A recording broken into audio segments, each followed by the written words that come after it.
Listo, entonces, gracias a todos por estar acá. Yo creo que es momento para que comencemos. ¿Me confirman, por favor, si están viendo la presentación bien? Sí, pues se confirmo, yo la veo muy bien. ¿Y la ven en pantalla completa?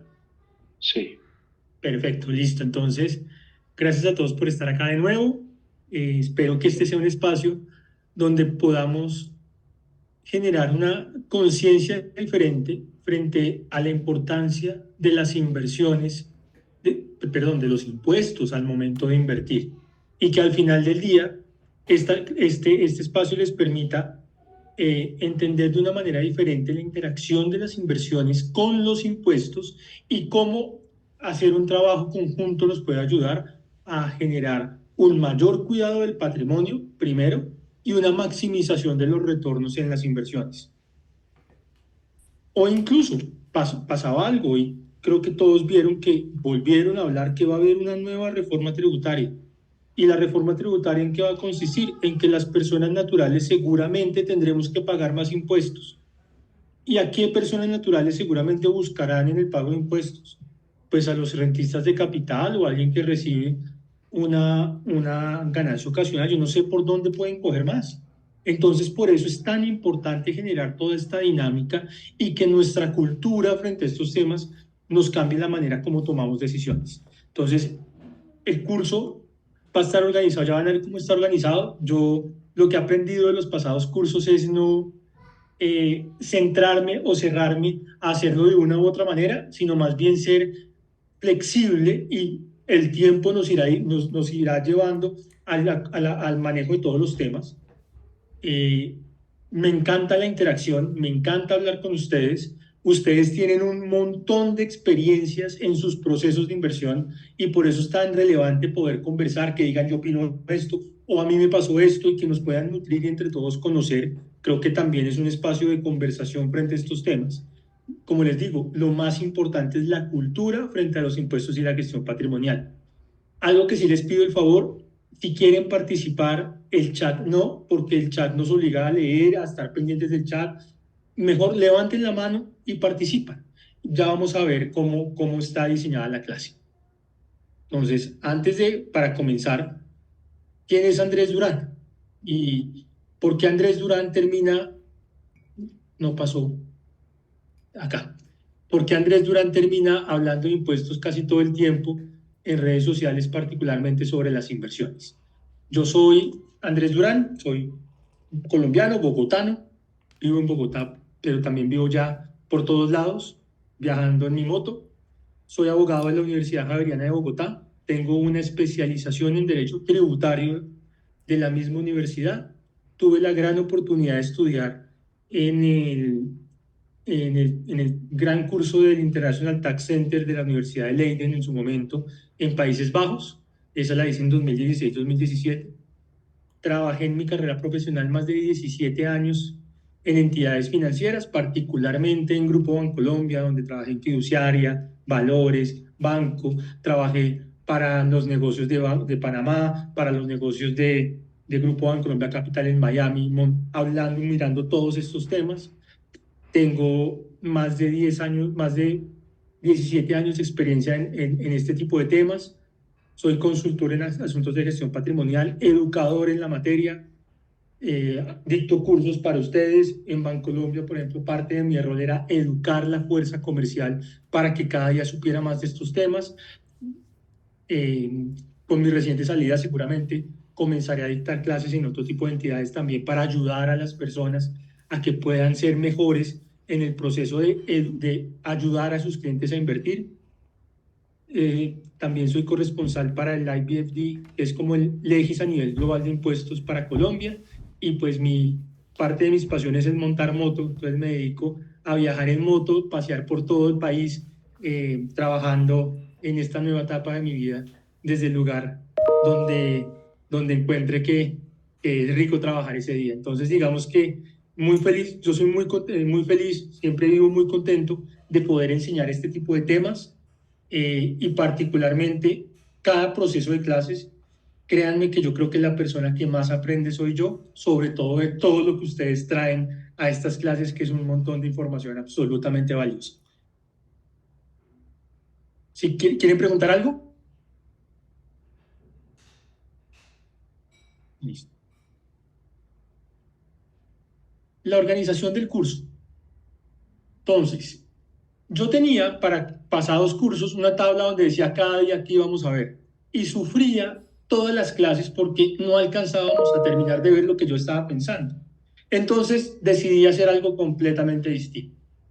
¿Qué es lo que vamos a ver? Vamos a centrarnos en una línea que nos va a permitir ver estos 4 puntos y aprender de estos cuatro temas. Primero, y yo creo que el más importante, lo que vamos a hacer hoy, la concientización frente a la importancia de los impuestos en todo nuestro proceso de inversión y toma de decisiones.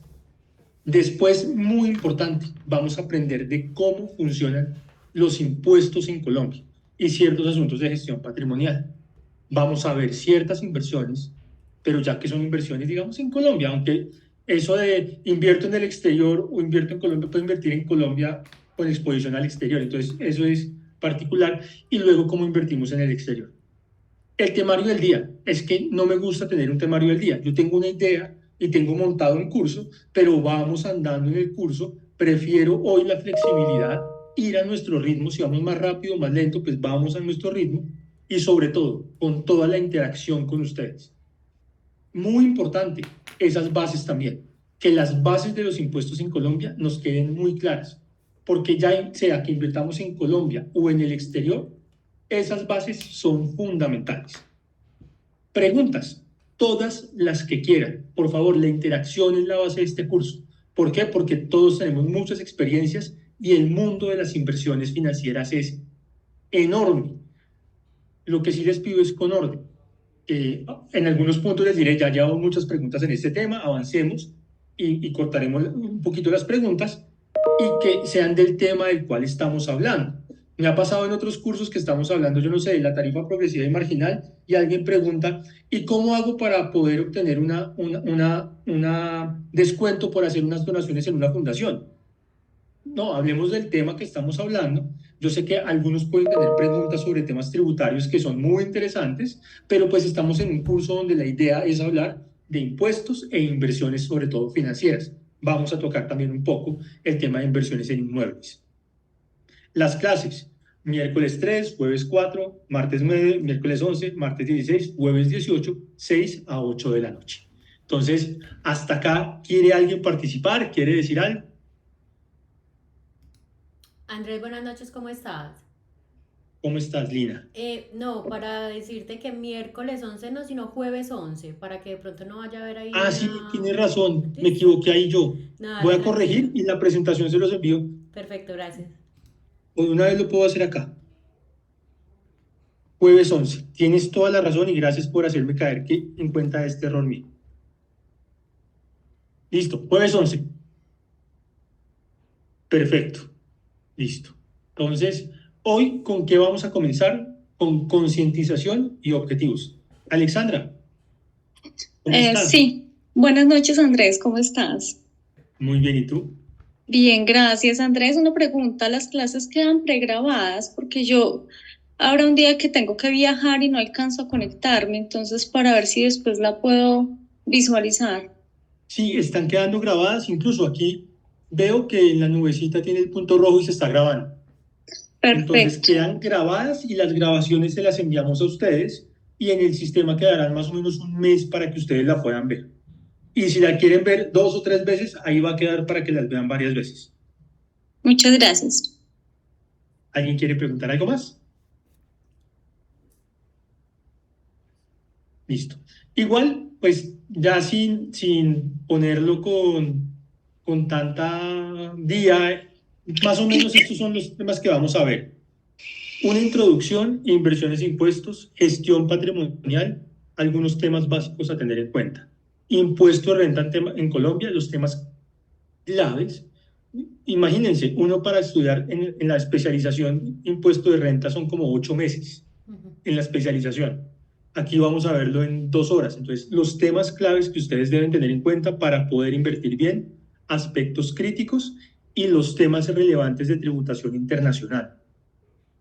Muy importante, la tributación en ciertos países claves, el efecto múltiple de tributación, porque cuando invertimos afuera podemos tener un efecto en los otros países y en Colombia. ¿Cómo es ese tema del intercambio de información? ¿Cómo invertir teniendo en cuenta lo fiscal y la gestión patrimonial? Ciertas inversiones. Esos son los temas más o menos que vamos a ver en el curso.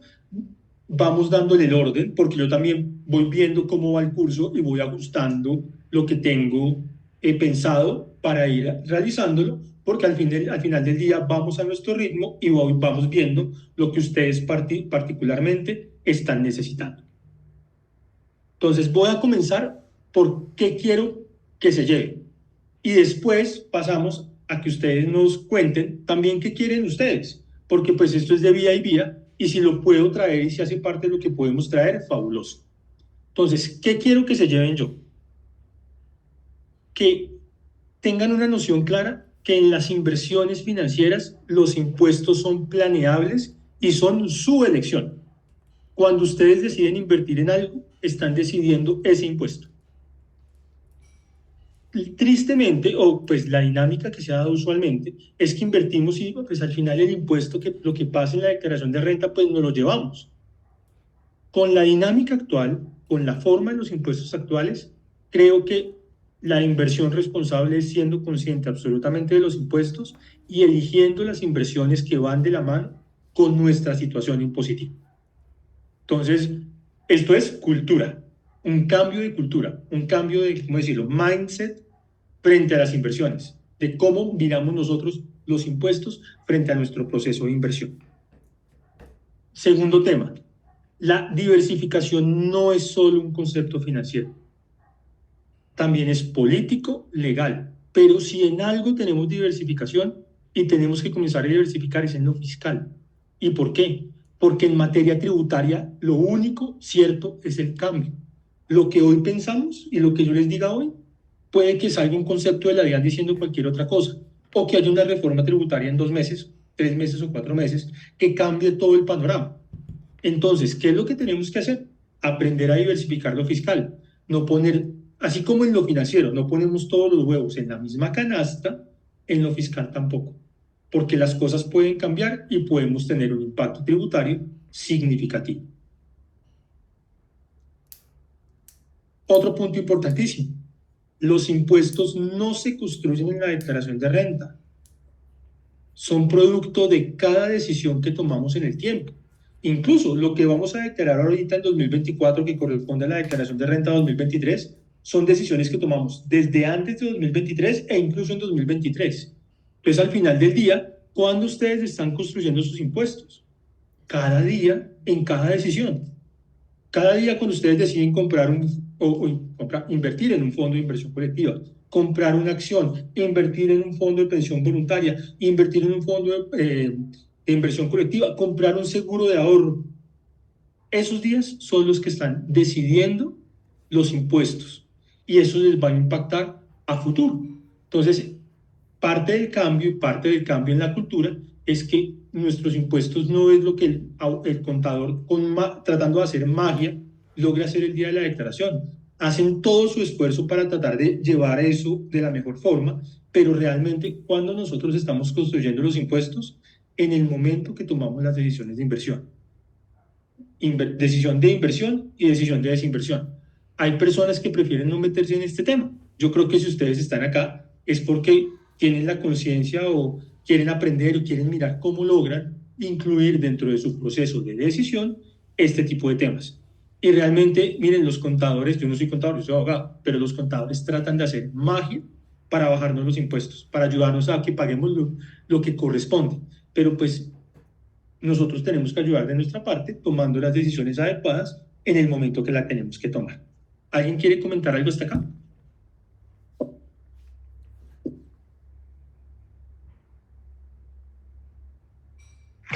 Andrés, no sé si me escuchas. Sí, señor. Es que Andrés, tengo problemas con el audio del computador, entonces me conecté desde el celular también, a ver si, pero quiero saber si me escuchas. Te escucho perfecto. Ok. No, pues digamos que, como dices tú, en el transcurso de la charla, pues vamos a ir preguntando. Quería solamente asegurarme de que me escucharan. Y yo creo que las preguntas van saliendo en la medida que vamos avanzando en el tema. Perfecto, así es, y te escuchamos perfecto. Muchísimas gracias. Y Camila, ¿quieres preguntar algo? ¿O decir o compartir algo? Sí, Andrés, yo quería hacerte una consulta que he visto en varios de tus tweets y todo eso, y decía como, esto lo tienes que planear con un tributarista. O sea, yo personalmente llegué a conocer el término muy hace poquito. Entonces, no sé, o sea, como que el contador puede ser el mismo tributarista o como qué perfil deberíamos buscar para ese tipo de acompañamiento, porque lo que tú dices es verdad, o sea, el contador como que al final recibe todo, intenta como acomodar todo y ya.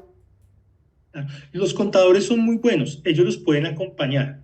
Entonces, ¿qué es lo importante? Ustedes no pueden estar con vamos a invertir en bolsa, entonces tienen su cuenta, yo no sé, en TRI, y van a invertir, y no pueden estar para cada decisión llamando al tributarista, ¿será que hago esto? ¿Será que hago esto? ¿Será que hago esto? Ya sea contador o abogado. Entonces, no se puede. Entonces, parte es un proceso educativo de ustedes que les permita tener una estrategia y que ojalá esa estrategia la puedan conversar con su abogado o con su contador también para poder ustedes tenerla clara e invertir con esa estrategia. Pero lo importante es tener una estrategia que les permita como saber hacia dónde van, hablarlo previamente con sus contadores o abogados, ahorita que declaran renta, si voy a invertir en bolsa, ¿qué es lo que deberíamos hacer? Hagamos esto, esto y esto, y ustedes con esa estrategia van a invertir, porque pues evidentemente decisión a decisión es imposible. Ok, vale, gracias.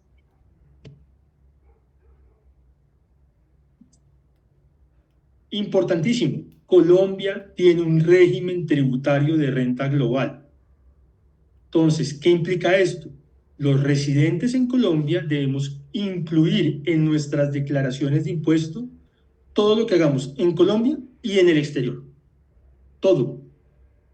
Es nuestra obligación. Así están las normas. Tengo una cuenta de inversión en Estados Unidos, tengo que incluir en Colombia todo y las ganancias las tengo que declarar en Colombia. Entonces, por eso, en el proceso de inversión en el exterior, no es que la inversión, a invertir en el exterior esté como mitigando el efecto tributario en Colombia, sino que lo tengo que tener aún más en cuenta. Y eso lo vamos a ver en detalle, vamos a explicar un poco más qué significa este régimen tributario de renta global y vamos a ver los mitos, que yo creo que ustedes, más de uno ha visto los mitos que yo los he puesto en redes sociales, donde hay un mito que dicen las personas, es que si tengo una cuenta de inversión en el exterior no declaro en Colombia. Eso es un mito absoluto, eso es además un peligro absoluto, eso no se debería hacer. Entonces digamos que vamos a hablar de este tema porque es muy importante.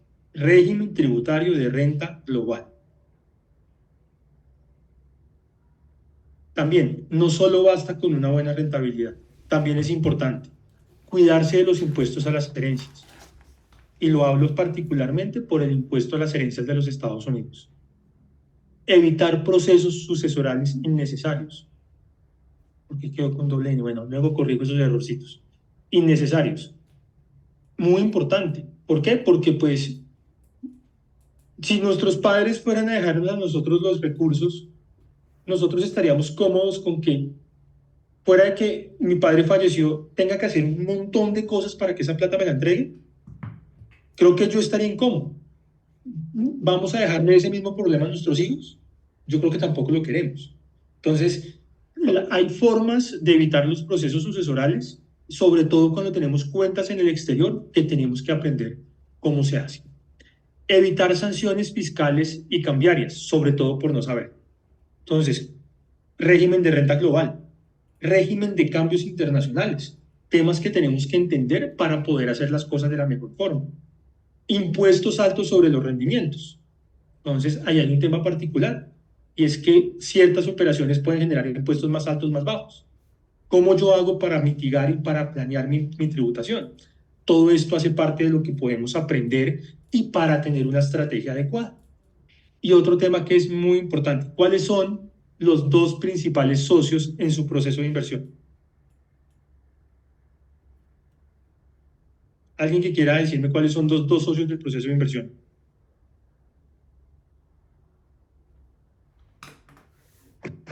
Indudablemente el Estado es el primero, ¿cierto? Eso es obligatorio. El Estado. ¿Y el otro? La DIAN.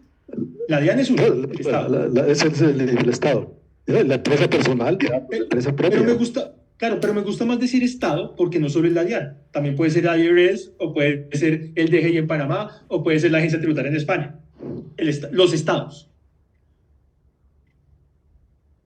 ¿Y cuál otro?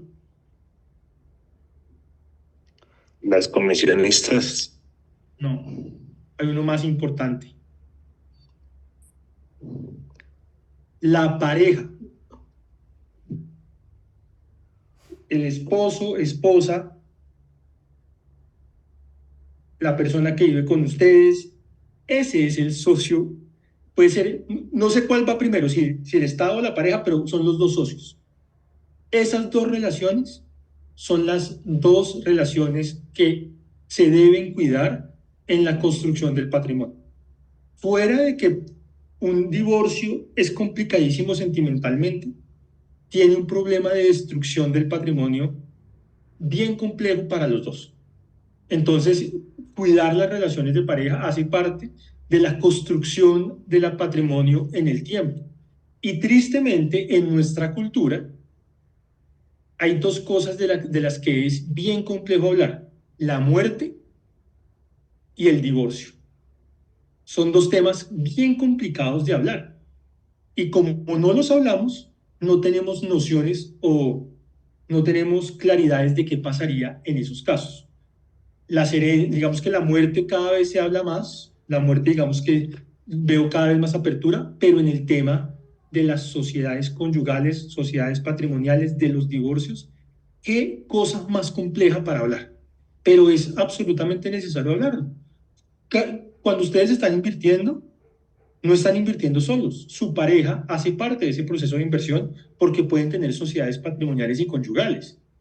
Entonces miren que entender este tipo de situaciones y pensar, y uno siempre tener claro con su pareja, si nos vamos a divorciar, ¿qué va a pasar?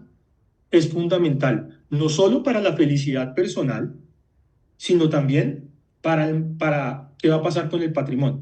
Y hay un tema particular donde les sugiero tengan mucho cuidado, y es que en muchas familias los hijos son dueños de parte del patrimonio familiar. Ojo con poner en riesgo el patrimonio familiar en función de las parejas. Porque no es lo mismo, sí, yo estaba ganando trabajando y lo repartimos con mi pareja, además es lo natural. Pero donde está el problema es cuando, por ejemplo, nuestros papás nos dejaron un patrimonio en nuestra administración y yo termino poniendo en riesgo por mi sociedad conyugal el patrimonio que mis padres a mí y a mis hermanos nos han dejado. Ahí es donde vienen los principales riesgos y cosas donde tenemos que cuidar la situación. Qué pena me paro acá, pero es que como es tan difícil hablar de este tema, lo menciono y les sugiero, háblenlo con sus parejas. O el que está soltero, soltera y se va a casar o se va a ir, este es el caso más complejo, se va a ir a vivir con alguien. Pregúntele a alguien que sepa del tema, me llama a mí y hablamos del tema. Porque ahí es donde están, en el largo plazo, los principales riesgos del patrimonio. No cumplir con las obligaciones, con los estados y no estar cubiertos adecuadamente los riesgos de las sociedades conyugales y patrimoniales. Incluso con algunos de mis amigos que está acá, lo estuvimos hablando, que estuvimos almorzando esta semana, hablamos extenso este tema, porque este tema es muy difícil de tratarlo y genera unos riesgos sustanciales para nuestro patrimonio. ¿Alguien quiere compartir algo?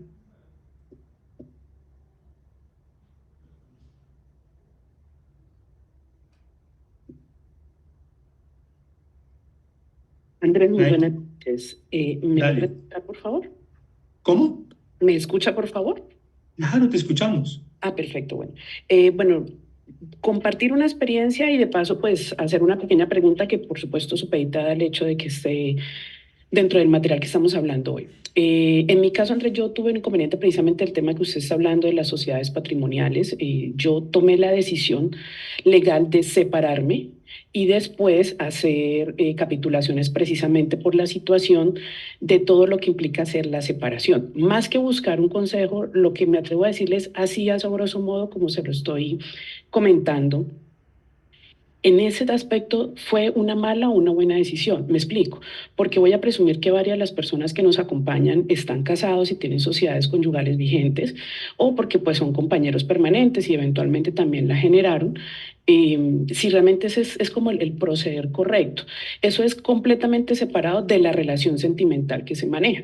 Es decir, yo continúo con mi pareja en su relación, pero pues ya hicimos capitulaciones para volvernos a casar. Ese tercer paso, pues digamos que esta vez me lo voy a tomar un poquito más en serio, entonces voy a hacer más bulla, pero más cuestión de fiesta y eso. Pero lo que quiero preguntarle es si realmente vamos bien por ahí en ese sentido o simplemente dejamos que las sociedades sigan avanzando. Pues eso depende de cada situación y cada persona, porque cada pareja mira sus temas. Lo que está mal es no hablarlo, en mi opinión. Pero si se habla, si se tienen claros los temas, si se sabe cómo se va a repartir, si hay sociedad conyugal no está mal, o patrimonial, o si deciden que no exista, también está bien. ¿Qué es lo importante? Que se tenga claridad frente a ese tipo de temas y también que se tenga claridad si, por ejemplo, y esto es importante hablar en las parejas, si a una persona le va súper bien y la otra no, ¿cómo van a compartir esos éxitos si en la sociedad conyugal no existe? Son temas a hablar, no es un tema sencillo. Si quieres, en estos días nos sentamos un rato y hablamos tú y yo para hablar del tema con detenimiento. Lo que quiero dejar en este momento es el mensaje de que este tema es un tema para hablar y realmente es donde se presentan los mayores riesgos en el proceso de inversión. El riesgo en el proceso de inversión no está en si Ecopetrol o si está en parte, si Ecopetrol tiene tales o tales directores. El principal riesgo del proceso de inversión está en ustedes mismos, en este tipo de cosas. Yo siempre digo una frase: el análisis fundamental, más fundamental, es el de ustedes mismos. A veces nos vamos al análisis fundamental de qué pasa con Ecopetrol, con Argos, con, no sé, con Pfizer, y el análisis fundamental propio ya lo hicimos. Y es ahí por donde debemos comenzar. Un caso particular lo podemos analizar, en su momento seguramente hablaremos un ratico de sociedades conyugales y patrimoniales, podemos incluirlo ahí y hablar un poquito, pero el mensaje que quiero dejar acá es: aquí es donde están los principales riesgos de sus procesos de inversión. Y el que se vaya a ir a vivir con alguien, la unión marital de hecho, antes de irse a vivir, por favor, hablen con su abogado de confianza y generen una serie de parámetros para evitar los problemas que esa situación genera. Es bien complejo el tema. Entonces, simplemente quiero dejar la conciencia de este tema. Yo sé que para muchos, incluso cuando a mí me invitan a un matrimonio, yo les mando un mensajito con estos temas, háblenlo antes de casarse, y me miran hasta mal, pero es lo mejor que yo le puedo dejar a una pareja antes de casarse. Una preocupación sobre ese tipo de temas. Muy importante, muy importante. Y como me decía mi amigo que está acá, en ese momento me decía: hoy estamos felices, estoy feliz con mi pareja, pero mañana no sabemos qué pueda pasar. Y en ese momento, cuando hay un disgusto, cómo distribuimos el patrimonio es muy difícil de manejar. Entonces, por eso me detuve acá, porque es en un punto donde es complicadísimo tener discusiones. ¿Alguien quiere comentar algo más o seguimos? Gracias. Pues Andrés, más que comentar es preguntar si, como lo mencionaba Erika Tatiana, el proceso a seguir realmente si son las capitulaciones o si es otra cosa. Las capitulaciones son una posible solución. Hay dos soluciones principales: la liquidación de la sociedad conyugal o que no exista la sociedad patrimonial, porque así se pactó, entonces eso es la liquidación, o la capitulación para que no exista o para que ciertos bienes no hagan parte de las sociedades. Las dos son caminos posibles y bien estructurados pueden funcionar. ¿Qué es lo importante? Hablarlo con la pareja, tener claridad de qué es lo que se quiere y ver cuál es el camino que la pareja quiere tomar. Muchas parejas optan por liquidarla, que nunca exista, o que nazca y de una vez la liquidan. Otras parejas que nunca exista a través de una capitulación, o que exista distribuyendo qué entra y qué no entra. Depende del caso. Pero lo importante es hablarlo en la pareja, preguntarse qué queremos nosotros en caso de un divorcio y tener un plan adecuado para el momento del divorcio que incluya alguno de los dos mecanismos. Y sobre todo, en esos mecanismos, proteger a rajatabla el patrimonio de los padres. Yo creo que muchos de nosotros tenemos patrimonios de nuestros padres que nos los han conferido para nuestro cuidado o que los han puesto o los han repartido en vida. Ese sigue siendo patrimonio de los padres y es muy complejo y va a ser muy complejo para los padres perder ese patrimonio, no solo en la parte económica, sino en la parte mental, en la parte psicológica. Entonces, cuidemos mucho el tema y además los hermanos también se van a poner bastante molestos de que una situación de estas pase. Entonces, seamos muy conscientes de nuestro patrimonio frente a los riesgos que ocasiona el tema de la sociedad patrimonial y sociedad marital. Y les dejo otro tip. Si tienen hijos, bueno, el heredero es el hijo. Toca ver quién administra el patrimonio de los hijos. Pero si no tienen hijos y tienen patrimonio de la familia, hagan testamento y traten de preguntarse en una sucesión quién tendría la capacidad de heredar esos recursos. Más adelante lo vamos a ver, pero pues aquí les dejo algunos tips para que ustedes vayan, para que vayamos moviendo la mente y generando cultura frente a este tipo de temas. Qué pena, me centro en este tema, pero es que, les digo, es mi pan de cada día. Me dedico más a esto a veces que a las inversiones. Temas de sociedades patrimoniales, sociedades conyugales.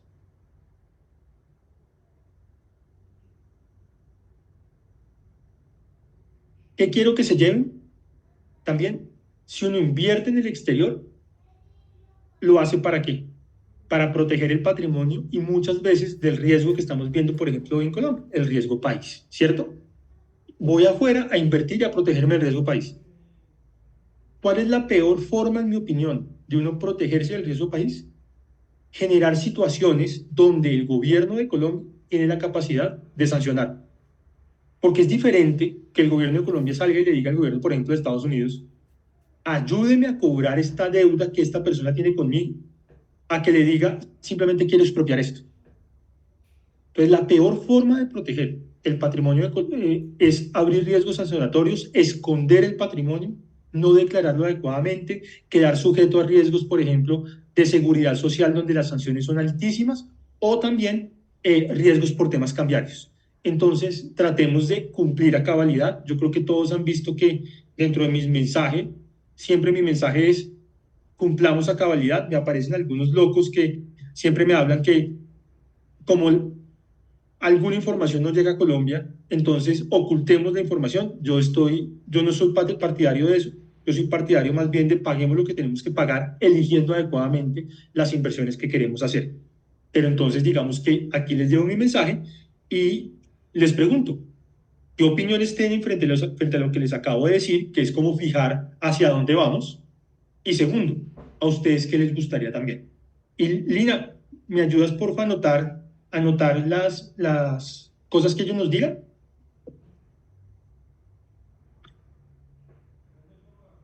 Listo, primero levantó la mano Juan Manuel.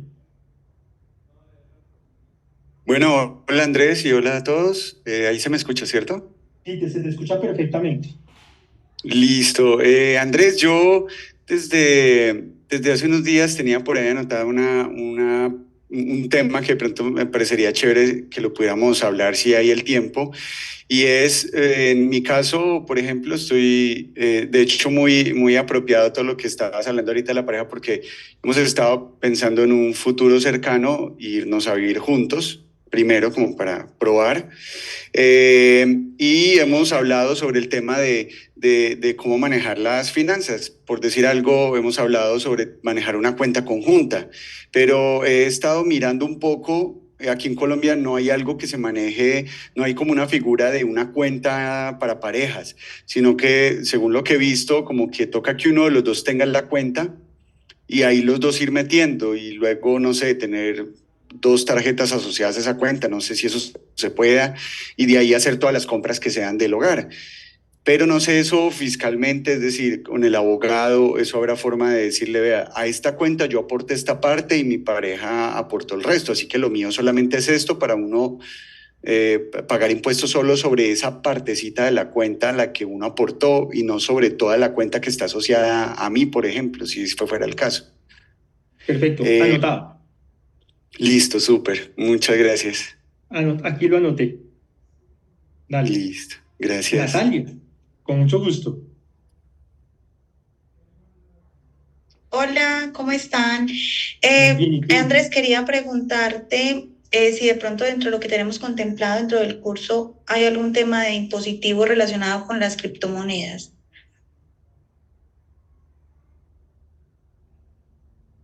Sí, digamos que todo tiene que ver, porque al final del día es que no hay una norma particular para las criptomonedas en Colombia. Sencillamente, todo lo que vamos a ver acá aplica igualito para las criptomonedas. Entonces, voy a incluir una parte para hablar algunos temas particulares, sobre todo, por ejemplo, cuando hay staking o préstamo de criptomonedas en las diferentes aplicaciones o en el mundo de las finanzas descentralizadas. Pero pues digamos que al final del día es que no hay reglas particulares para criptomonedas, entonces todo es básicamente igual, ¿sí me entiendes? Sí, efectivamente, Andrés. De hecho, pues yo el acercamiento que más he tenido, he visto por ahí una circular que tal vez hay como unas preguntas y respuestas, pero más allá de eso, pues no hay nada, como lo mencionas, específico para ese tema. No hay nada específico, así es, pero podemos hacer una mención. Además es un tema que, como ya pueden ver, me encanta. David, muchas gracias, Natalia. Sí, David, muchas gracias por la pregunta. Bueno, el tema mío es que yo nunca he declarado renta porque antes no cumplía los topes. Y yo, digamos que no fue una inversión mía, pero yo soy cofundador de una empresa que es una LLC en Estados Unidos. Y la pregunta va dirigida a si ese tema se puede tocar en el curso. Y sí, a raíz de yo tener esa participación en una empresa afuera, debo también tener seguridad social, incluso cuando esté desempleado. Eso lo vamos a hablar en los diferentes temas porque las LLC y las inversiones en Estados Unidos es parte integrante de lo que vamos a ver en el curso. Entonces ahí lo vamos a estar viendo y seguramente el curso te va a dar las respuestas a lo que necesitas. Muchas gracias. Cristina. Hola, ¿cómo están? Buenas tardes a todos. Mi pregunta es, ¿cuáles son los riesgos sancionatorios específicos de los que tú hablas? Pues, digamos, si uno tiene un dinero que lo tiene en el exterior, lo tiene normalizado, lo tiene declarado, pues tiene como su declaración de activos en el exterior y lo tiene pues como, digamos, incluido en su declaración de renta. Y trata pues de hacer como todas las cosas como normales, pues o lo que por lo menos los contadores a uno le dicen pues que debe, digamos, declarar. ¿Cuáles son esos riesgos que tú mencionas? Pues digamos como el tema cambiario me queda ahí como la duda y también me queda como la duda de, espérate que se me puede ir la paloma, pero bueno, no, andame respondiendo que cuando me acuerde te digo cuál fue la otra que me quedó pendiente. No, mira, Cristina, lo que pasa es que tú lo has dicho bien. Lo que uno debe hacer es tratar de hacer las cosas, cada cosa bien. Si uno no hace cada cosa bien, lo que pasa es que cada régimen tributario, cambiario, seguridad social, entre otros, tiene sus sanciones por no cumplir, que pueden ir desde intereses de mora hasta sanciones monetarias por no haber hecho las cosas bien. Entonces, al final del día, cada régimen y cada cosa tiene sus sanciones. ¿Qué es lo que queremos hacer y lo que por lo cual ustedes están acá? Porque quieren hacer las cosas bien. Y al hacer las cosas bien, uno minimiza los riesgos de que algo pueda pasar. Por eso, pero digamos, si uno tiene las inversiones en el exterior, pues de cara, como por ejemplo a lo que tú dices, como de la fluctuación del dólar, por ejemplo. Yo tengo unos dólares, voy a poner $100, suponete, pues como por poner cualquier cifra como fácil, ¿cierto? El dólar sube, baja, sube. Yo hasta que no realice como esa inversión, pues o no la liquide, yo no tengo que hacer ninguna tributación de cara a esa fluctuación del dólar si subió o bajó, o tengo que hacerlo. lo vamos a ver durante el curso, que es el tema de la diferencia en cambio. Ah, bueno, listo, perfecto. Y el tema, pues, de estar uno vinculado a salud o a ese tema, pues, digamos, como regulatorio, es cuando uno tiene una empresa, no cuando uno tiene una inversión, digamos, pues, como en la bolsa o algo así. Lastimosamente sí, y lo vamos a ver durante el curso. Ah, bueno, listo. Mil gracias. O no sé si lastimosamente, simplemente sí, toca hacer aportes si uno tiene rentas de capital, pero pues lo vamos a ver durante el curso. Pero tiene que hacer unos aportes extras, digamos, yo trabajo, pero también tengo unas inversiones, entonces tengo que hacer doble. Sí, Tengo que hacer esa es la ley. aportes. Sí. ¿Esa es la ley? Esa es Ah, la ley. Cristo Rey, listo. Pues, Gracias. dura, ¿cómo es que es el dicho? Dura es la ley, pero es la ley. Ave María, yo eso sí no sabía. Bueno, más adelante vuelvo Vamos y a te ver, pregunto. vamos a ver. Bueno, me vas con. Listo, perfecto, Vamos a ver. gracias. Nicolás.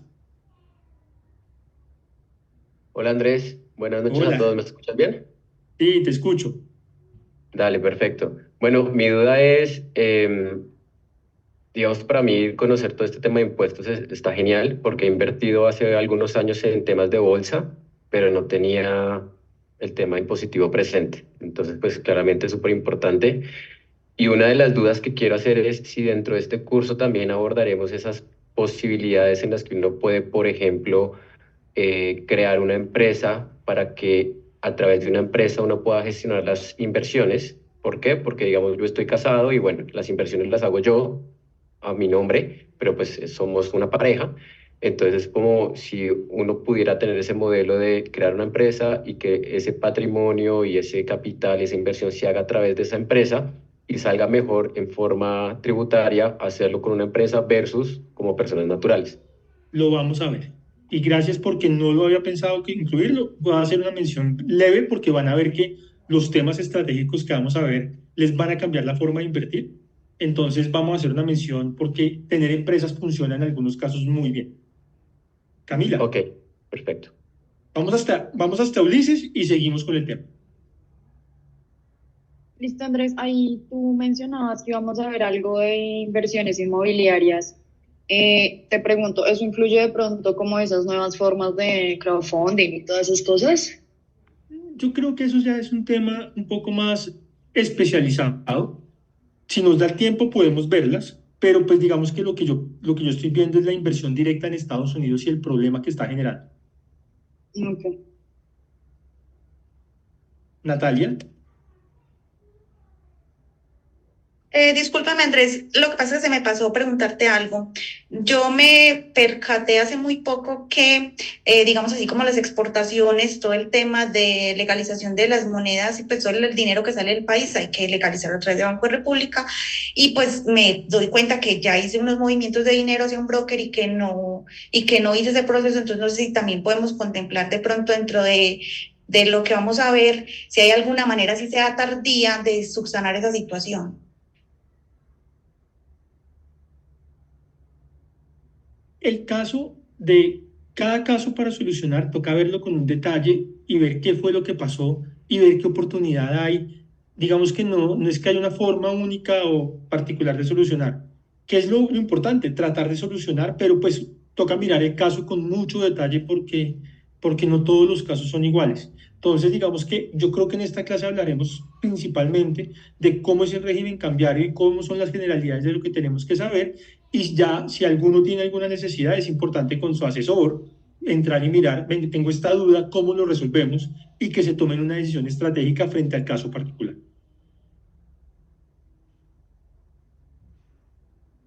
Ulises. Gracias, Andrés.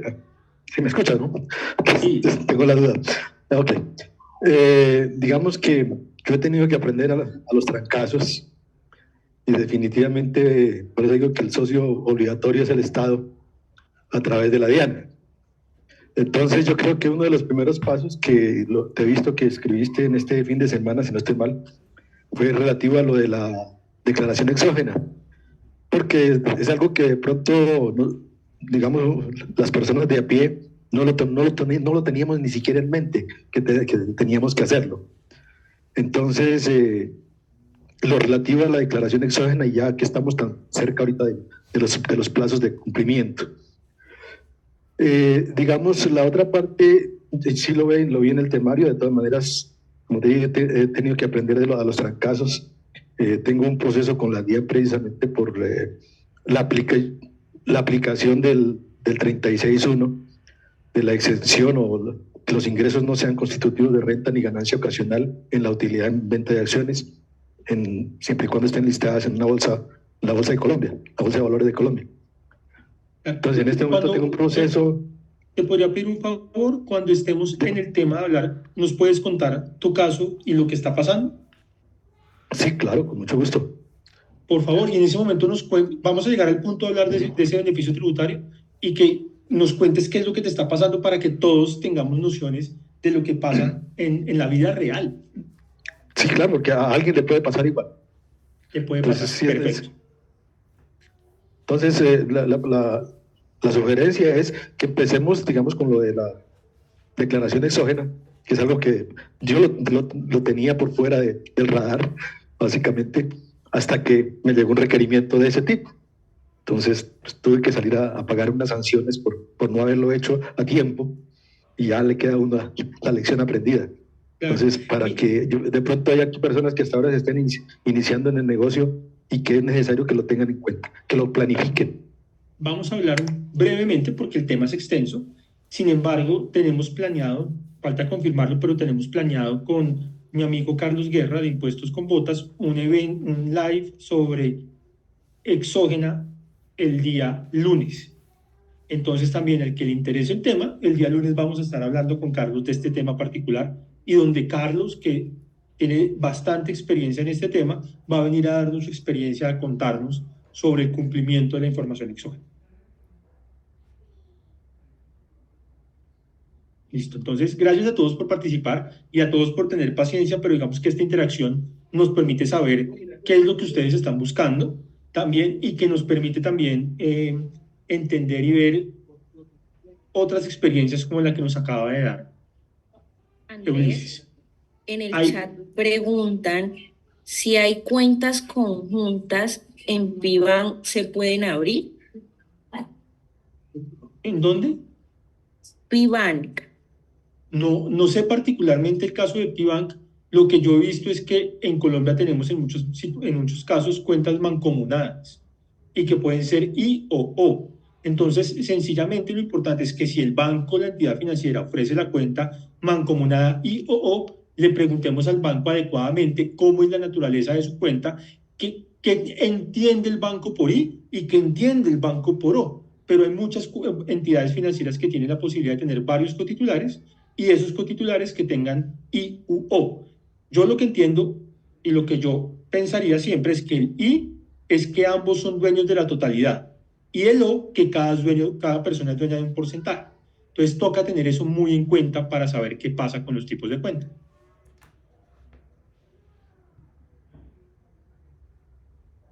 Mario, ¿vas a comentar algo?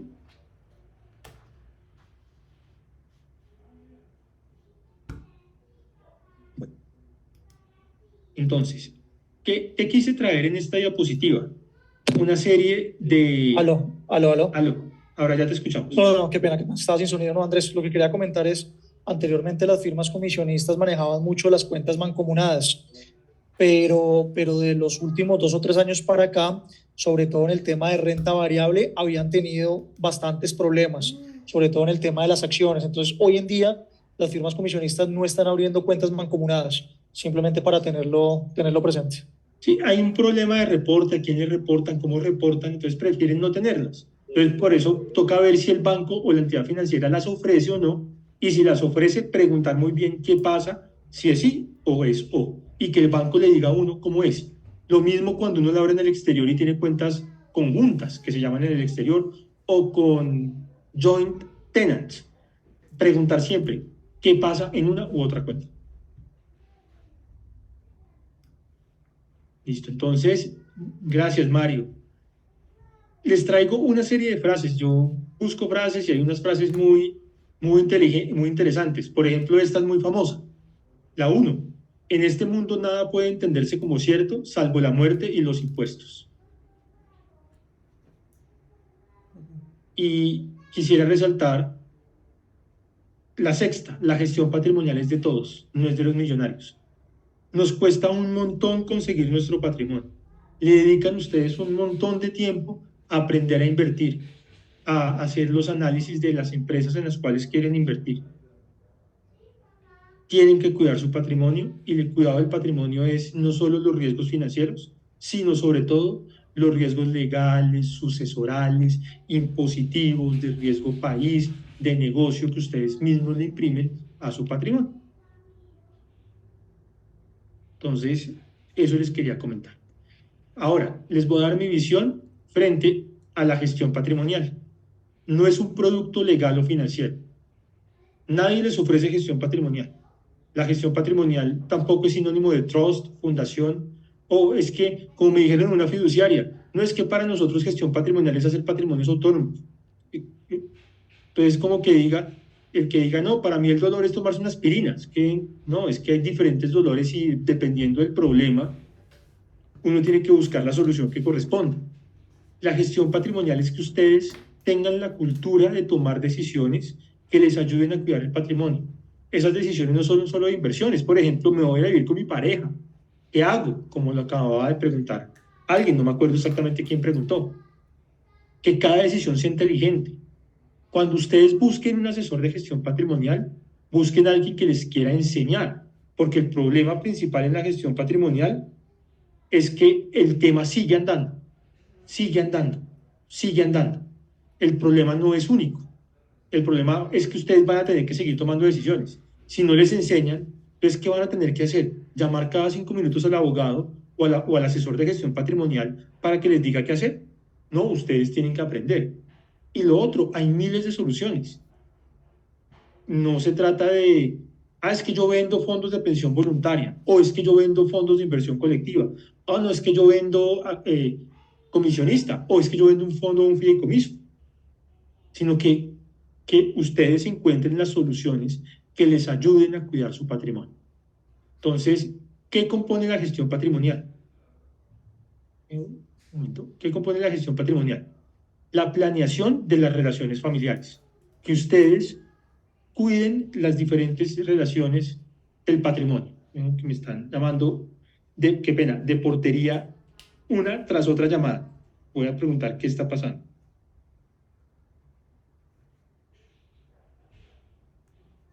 Que me trajeron un detalle muy hermoso, me dicen, ahí abajo por él, y mañana les cuento qué me traje. Family planning, planeación de las relaciones familiares. Muy importante el tema. Las relaciones familiares, lo que les acabo de decir, la sucesión, el cuidado de los hijos. Si a mí me pasa algo y mi patrimonio lo heredan los hijos, ¿quién va a cuidar ese patrimonio? Si yo estoy divorciado y tengo hijos y me pasa algo y resulta que mis hijos chiquiticos heredan el patrimonio y resulta que ahora la mamá de los hijos chiquiticos es la que puede administrarlo, ¿estoy yo contento con eso? ¿Cómo lo voy a gestionar? Si yo tengo el patrimonio de mis padres, ¿qué voy a hacer con él? Otro tema, si me enfermo. Pues muy preocupado, juicioso, hice mi planeación de mi proceso de inversión. Tengo un portafolio divino, súper bien estructurado y diversificado. Me enfermé. Una nueva guerra, una nueva enfermedad. Yo estoy enfermo y nadie puede tomar decisiones. Todo lo que hice se va, qué pena la expresión, al carajo. No sirvió de nada. O, por el contrario, le di el poder a la persona inadecuada y yo me enfermé y se llevó toda la plata y la gastó mal. Todo eso hace parte de la planeación de las relaciones familiares. Planeación del patrimonio. ¿Dónde lo voy a poner? ¿Dónde está bien? ¿Cómo lo voy a cuidar? ¿Cómo divido mi riesgo negocio del riesgo del patrimonio a futuro? Todo eso es importante. La planeación de la sucesión. No, primero, no dejar un problema de unos riesgos de unos procesos súper complejos a los hijos. Y sobre todo cuando invierto en el exterior. Si invertí en Colombia y me tocó hacer la sucesión, pues es la sucesión natural colombiana. Pero me fui a invertir en Estados Unidos y en Estados Unidos me piden un testamento.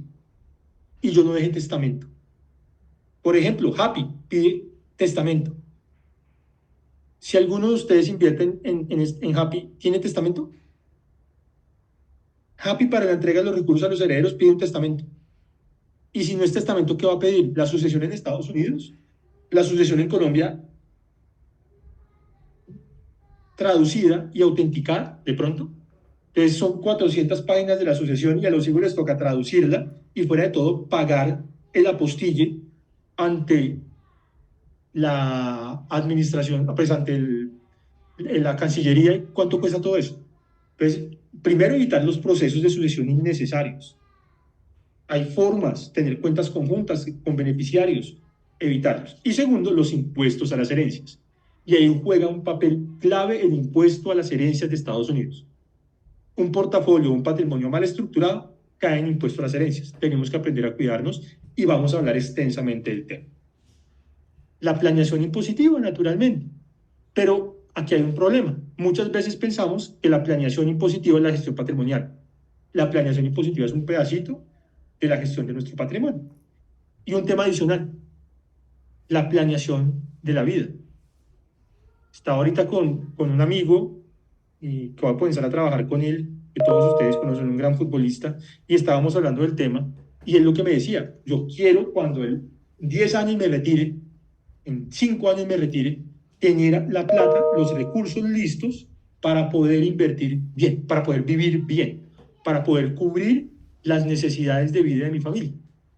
Muchas veces, entonces, por la inexistencia de poderes, por la inexistencia de situaciones, por el exceso de control, por el exceso de gasto que no permite que la rentabilidad genere el tipo de interés compuesto adecuado, hago unos procesos de entrega muy grandes y no me permite tener hacia futuro una planeación de vida que me permita llegar al final. Y acá también va con una discusión. Modigliani, que es un economista, creo que de los economistas más famosos de la historia, dijo algún día, la herencia es un error de cálculo.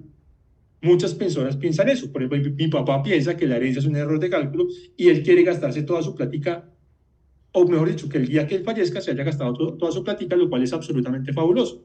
Afortunadamente él, a nosotros 4, nos entregó toda la educación y ha permitido que nosotros podamos trabajar y tener unas buenas carreras. Entonces digamos que cada persona piensa distinto. ¿Cuál es la visión de vida de ustedes hacia futuro? Y por último, las inversiones. Entonces a mí me llama mucho la atención que uno va a la entidad financiera y le dicen Wealth Management y llega y solo le ofrecen inversiones. Y yo quiero planear lo tributario. Eso tiene que revisarlo con su asesor de impuestos. ¿Y cómo manejo mi sucesión? Si quiere le damos una charlita, pero de ahí no pasamos. ¿No? La gestión patrimonial es integral. El patrimonio es todo. Ni es solamente planeación de la familia, ni planeación de los flujos para poder vivir bien, ni planeación del patrimonio, ni impuestos. Es un conjunto de temas que son cultura. Cómo nosotros culturalmente cuidamos lo que tanto nos cuesta construir. ¿Alguien quiere compartir algo? Sí, Andrés, yo tengo una pregunta, ya que nombrabas ahorita a Happy, pues no la conozco muy bien, pero ¿por qué si si una entidad registrada en Estados Unidos ante la SEC, ante FINRA, pide testamento? O sea, no sé, cuando uno crea una cuenta, digamos, en una plataforma de estas, no tiene la opción de uno crear si es un joint account o si es una cuenta individual o algo así. Yo pregunté y me respondieron que no es posible ni joint ni TOD, que es beneficiario, transfer on debt. Joint, que es conjunta, no permite. Entonces, la única forma de entrega ante un fallecimiento es la entrega de un testamento, que responden. Y si no hay testamento, pues ¿hasta dónde tengo que llegar? Ok, gracias. Y si el testamento dice cualquier barbaridad, porque aquí en Colombia tenemos reglas de sucesión muy, muy establecidas, pero si el testamento dice cualquier barbaridad, entonces le entregan a esa persona. Muy complejo. La verdad, yo dije, qué problemón. Y les dije, ojo, ustedes no están pensando en la gestión patrimonial de la gente. No, totalmente de acuerdo. Y me causa curiosidad porque una de las fortalezas cuando un cliente crea una cuenta en Estados Unidos es ese tema sucesoral, cuando las cuentas son, pues dependiendo cómo el cliente las marque. Y eso es de un proceso que queda inmediato. O sea, eso no tiene ni que esperar de un testamento ni nada, sino si, por ejemplo, coloco un transfer on debt o algo así, eso queda de una forma inmediata, o si es un joint account with right of survivor, eso queda inmediato. Entonces, por eso me causaba curiosidad, pero entendido. Y en mi trabajo con los clientes, entonces un día ¿Qué quiere Happy? Bueno, preguntémosle a Happy, porque pues también digamos que el costo de la inversión, las comisiones, y que de pronto la plataforma es muy bonita, fabuloso. Y tiene otro problema, el estate tax, el impuesto de las herencias de Estados Unidos. Solo te permite invertir en activos de Estados Unidos. Entonces, ¿qué está pasando? Que terminas invertido en activos que te hacen pagar, si te mueres, el impuesto de las herencias de Estados Unidos. No lo puedes planear. Por ejemplo, Interactive Brokers te permite invertir en fondos de Europa, los famosos UCITS. Entonces, por lo menos te da una salida para manejar el patrimonio y el tema del estate tax. Pero entonces yo quedé como contrariado. Yo quedé contrariado, la verdad. No le veo mucho sentido. Si uno invierte en el exterior, lo hace. Pues también cuento mi experiencia. En mi estancia en Bancolombia, sí que fui cansón con este tema. Sí que fue cansón. O sea, ojo con esto. Y las cuentas tienen cotitulares, beneficiarios, y adicionalmente la oferta de fondos es toda europea, para evitar que nuestros clientes, personas naturales, caigan en estate tax. Y eso fue un tema que me di la lucha para que fuera así. Y hoy es cultura en Bancolombia, por ejemplo. Qué pena ahí el tema, pero pues fue lo que yo generé en su momento, porque estudié muchísimo este tema para poder montar una oferta de productos que fuera adecuada, no para gente de Estados Unidos, para los que vivimos aquí en Colombia. Diana. Andrés, una pregunta. ¿Y eso es lo mismo que pasa, eso mismo pasa en Insights? Es que no las conozco todas. Entonces, lo que yo te podría hacer, y lo podríamos hacer, y me encantaría si quieres, es, hablamos mañana, pasado mañana, el sábado, no sé, y le preguntamos a Insights. Ok, listo, muchísimas gracias. Y el que tenga otro broker, montamos las preguntas y me encantaría este curso. Voy a hacer una cosa, voy a montar las preguntas y las envío por chat. Y el que quiera preguntarle a su broker, le envía el correo o el mecanismo de soporte y todos le preguntamos a nuestros brokers en el exterior. Y con eso construimos información que sea útil para todos, si les parece bien. Perfecto, sí, muchas gracias. Alexandra. Gracias, Andrés. ¿Cuál es el porcentaje o la tarifa de impuesto a las herencias en Estados Unidos? Tiene primero, solo aplica sobre los activos que se entienden situados en Estados Unidos para efectos del impuesto. Por ejemplo, acciones de Estados Unidos, fondos de Estados Unidos, sociedades de Estados Unidos, una LLC, por ejemplo. El monto exento son solo 18 millones de dólares, $60,000. Entonces, desde los $60,000 aplica el impuesto. Para un no residente, aplica desde los 12 millones de dólares. Para un residente, perdón, aplica desde los 12 millones de dólares. Entonces, para las personas de Estados Unidos, salvo que tenga un patrimonio muy grande, este no es un problema. Pero para nosotros, los no residentes, son solo $60,000. Y la tarifa va del 18 al 40%. 18 al 40%. Adicionalmente, ¿quién paga el impuesto de las herencias en Estados Unidos? El que se muere, el estate, por eso es estate tax, el patrimonio. ¿Quién paga el impuesto a las ganancias ocasionales en Colombia? El que recibe. Como las personas son distintas, los sujetos pasivos de los impuestos, en mi opinión, no hay forma de salvarse de la doble tributación.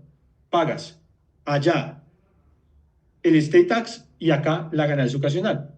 Con lo cual, si estás en el 40% y acá en el 15%, puedes estar fácilmente en un impuesto a las herencias que puede llegar a unos niveles confiscatorios. Muy, muy importante este tema. Otro tema, una vez hay estate tax o la persona no puede certificarle, por ejemplo, a Pershing, que es el custodio, que el estate tax no se genera en la persona, bloquean la cuenta y solo la liberan hasta que hay un closing letter, una carta de cierre por parte del IRS. ¿Cuánto puede durar eso? 3 años. Entonces, imagínense el portafolio que ustedes con mucho juicio cuidaron y gestaron 3 años quieto en las circunstancias de mercado, políticas, geopolíticas y de hasta de enfermedades que tenemos en este momento en el mundo. ¿Es eso posible? No. Caer en estate tax es una cosa de absolutamente locos y diría que es un tema básico que tenemos, del cual ojalá todos salgamos con la claridad de que el estate tax es el principal error de un inversionista colombiano o de fuera de Estados Unidos en Estados Unidos. ¿Alguna pregunta?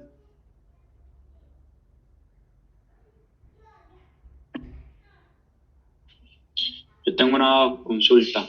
Ahí entonces lo mejor sería como dejarle mejor las claves de acceso a las plataformas, a los brokers, y que ellos se realicen como transferencias a sus cuentas, ¿o qué?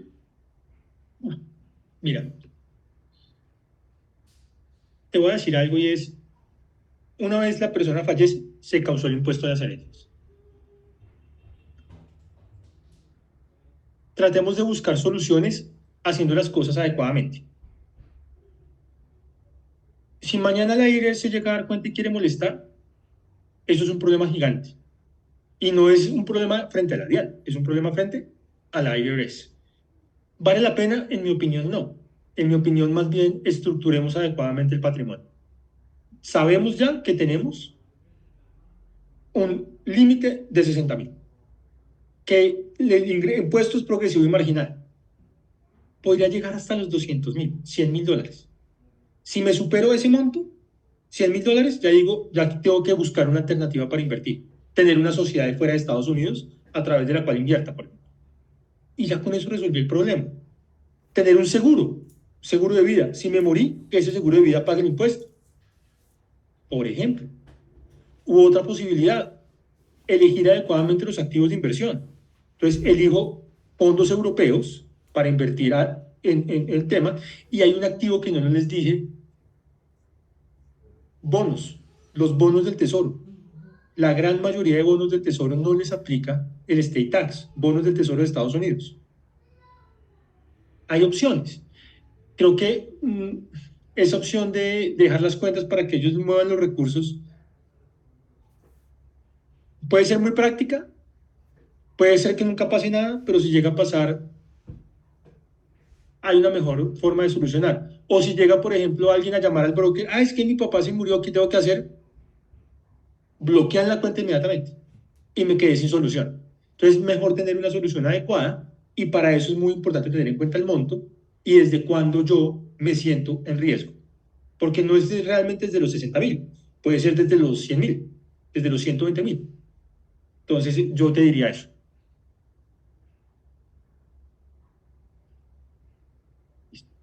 Pues miren cómo vamos avanzando. Aquí están los riesgos que les digo, asociados a las inversiones, gestión de temas familiares, sucesión, impuestos, salud y enfermedad. No se olviden nunca de esto. No se olviden nunca de esto. Tengo uno de mis clientes más queridos, con los que más trabajo, en este momento está tristemente en un proceso que lleva 4 meses en una UCI. Afortunadamente, sabiendo que esto pudiera pasar, hicimos un proceso para que la toma de decisiones la generáramos de una manera muy adecuada, y hoy estamos gestionando adecuadamente el patrimonio donde tengo la oportunidad de participar. Entonces, este tipo de temas son fundamentales. Nos podemos enfermar en cualquier momento y tenemos que tener los mecanismos para que el patrimonio no quede quieto. Y ustedes que son inversionistas, sí que me entienden. No poder tomar decisiones sobre un patrimonio, sobre un portafolio financiero, es el acabose. Negocios y protección del patrimonio. Eso de mezclar en la misma empresa o en la misma persona el negocio personal y las inversiones de largo plazo, eso es someter el patrimonio a riesgos innecesarios. ¿Qué pasa si me demandan por algo laboral? ¿No será que las inversiones entonces entran a cubrir la demanda laboral? Por ejemplo, políticos. Ni hablar. Estamos en un tema político bastante complejo en todos los países, no solo en Colombia, en gran parte de los países, macroeconómico y tipo de cambio. Cumplimiento legal cambiario, y pues tristemente estamos en un problema de seguridad legal porque las normas cambian, y estamos otra vez en un tema de seguridad física que tenemos que pensar cómo nos sentimos más cómodos. Entonces, miren, mindset, cambiar el mindset. La gestión patrimonial y los impuestos son una cultura. Cuidar lo que nos cuesta conseguir. Y yo creo que ustedes han visto en mis redes que incluso esto es parte de frase eslogan de Durán Wealth. Cuidemos lo que tanto nos cuesta conseguir, nuestro patrimonio. Y el cuidado del patrimonio no es solo mirar que Ecopetrol pusieron estos personajes como miembros de la junta directiva. Eso es circunstancial. ¿Dónde están los principales riesgos? en cada uno de ustedes. ¿Cuál es el principal riesgo de patrimonio? Cada uno de ustedes. Entonces, hagamos un cambio de cultura para que entendamos que el tema de la gestión patrimonial e impuestos es el principal riesgo que tenemos en el patrimonio y la principal oportunidad para tener un patrimonio absolutamente sano. Qué pena la crudeza, qué pena ser tan directo, pero creo que este cambio de cultura les va a generar mucho beneficio en el cuidado del patrimonio. Y, de nuevo, el análisis fundamental, más fundamental, yo creo que voy a hacer algo ahorita, el análisis fundamental, más fundamental, es el de la empresa de ustedes, no el de las empresas de la Bolsa de Valores, el de la empresa de ustedes. ¿Alguien, por favor, le puede explicar a los demás, sobre todo a los que de pronto no se la pasan en el mundo de las inversiones y que están en este curso, qué es el análisis fundamental? Mientras yo tomo un poquito de agua y descanso un poquito.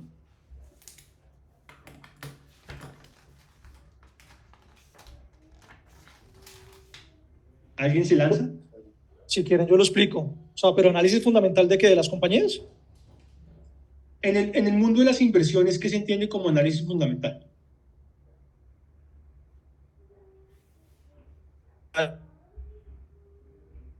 Tiene en cuenta su situación financiera, su estado de balance, su flujo de caja proyectado. O sea, no tiene en cuenta, digamos, o sea, mejor dicho, analiza la compañía de una parte desde sus números hacia afuera. Y la gran pregunta es, nosotros nos hemos analizado nuestra situación integralmente para saber qué riesgos le estamos poniendo al patrimonio. Y lo que puede estar pasando es que tenemos un patrimonio y un proceso de inversión donde las bases, las columnas no son lo suficientemente fuertes. Podemos ponerle encima un patrimonio, pero un proceso de inversión fabuloso. Si estas bases que están atrás, que son ustedes, no son fuertes, todo se les puede venir abajo en un segundo. Y eso es la concientización que quería hacer hoy, ese cambio de cultura, que cambiemos la cultura hacia este tipo de cosas.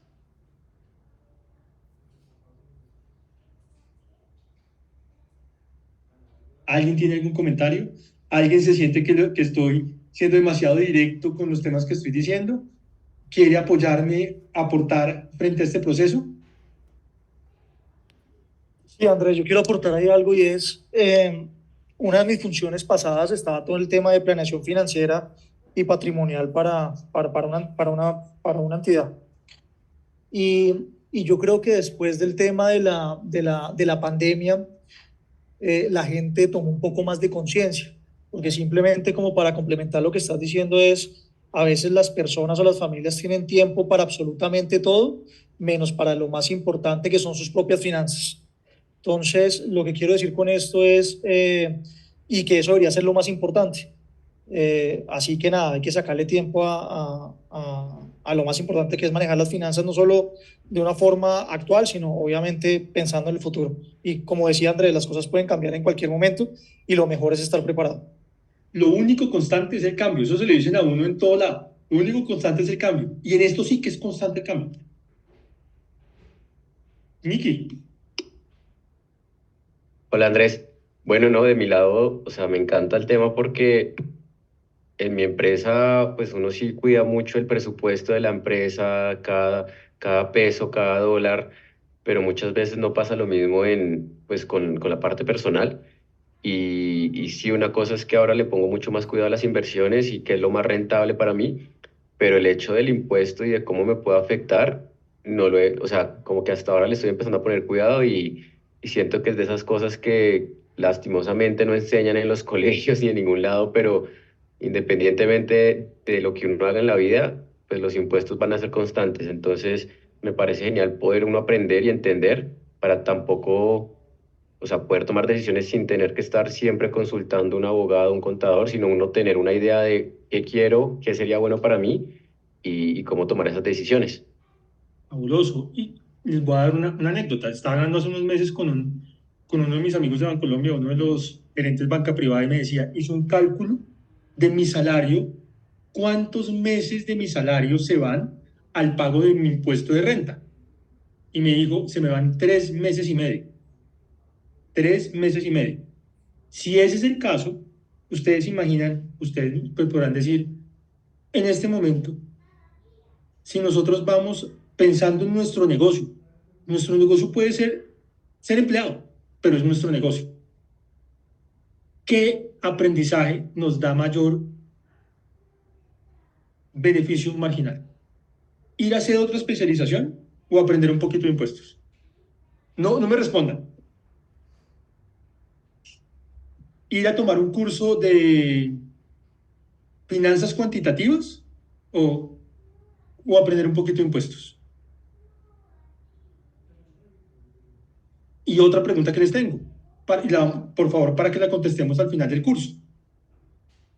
¿Cuánto tiempo de su tiempo en inversiones una persona debería dedicarle a los impuestos y el aprendizaje en impuestos? ¿Qué porcentaje? 10, 20, 30%. Si el impuesto de renta fuera de una persona el 33%, ¿qué porcentaje debería dedicarle al tema de impuestos de todo lo que le dedica al proceso de inversión? Lo dejo ahí sobre la mesa. Al final haremos una encuesta y miramos qué porcentaje nos da. Ivonne.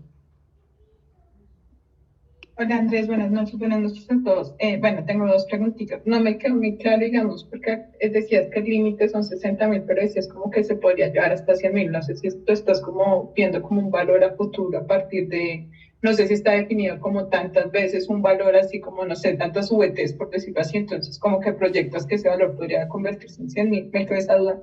Y la segunda, digamos, desde el punto de vista de un testamento, se puede manejar de manera global. O sea, yo puedo decir, digamos, en mi caso tengo solo un hijo, le dejo todas mis propiedades, digamos, o tengo que entrar a detallar, pero digamos, si mi patrimonio va cambiando, tengo que estar cambiando constantemente el testamento, lo puedo dejar de manera global.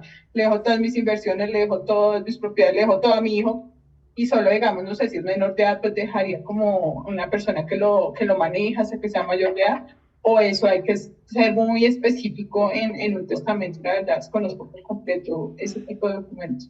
Listo, no, fabulosas las preguntas, porque mira, lo primero, lo que yo estoy diciendo es, 60.000 es el monto del valor del activo, digamos que es 60.000, del monto del valor del activo, de los activos, el valor de mercado de los activos, desde los cuales tengo que comenzar a pagar impuesto de estate tax. Pero esos 60.000 son exentos. Entonces, los primeros 60.000 no existen para el estate tax. Entonces, tú desde los 60.000 comienzas a contar. Entonces, si tienes 100.000, ¿cuál es el monto sobre el cual pagas estate tax? 40.000. Y si le aplicas, digamos, el 18%, porque como es tarifa progresiva y marginal, al impuesto vas a sacar acá la calculadora. Entonces, 40.000 por 18% me da 7.200. ¿Tú por $7.200 te vas a poner a hacer 1.000 millones de maromas? De pronto no. De pronto un simple seguro de vida puede cubrir el tema, o de pronto no te preocupa, y paguen los $7.200. Ahora bien, ¿cuál es el problema? El bloqueo, porque si a uno no le gusta que se lo bloqueen y se demoren 3 años en entregarle los recursos. Pero mi visión es de esta forma. Entonces, digamos que son 40.000, tampoco es tan complicado el tema, pero son 400.000, digamos que 400.000 al 30%. Ya usted, son 120.000. Entonces, ya es diferente. Entonces, lo importante es conocer el impuesto, más adelante vamos a hablar mucho más de él, y decía que si son 65.000, pues es que tienen nada más 5.000 en riesgo. Y si es el 18% sobre 5.000, es un... Vale más la consulta con el abogado. ¿Sí fui más claro, Ivonne?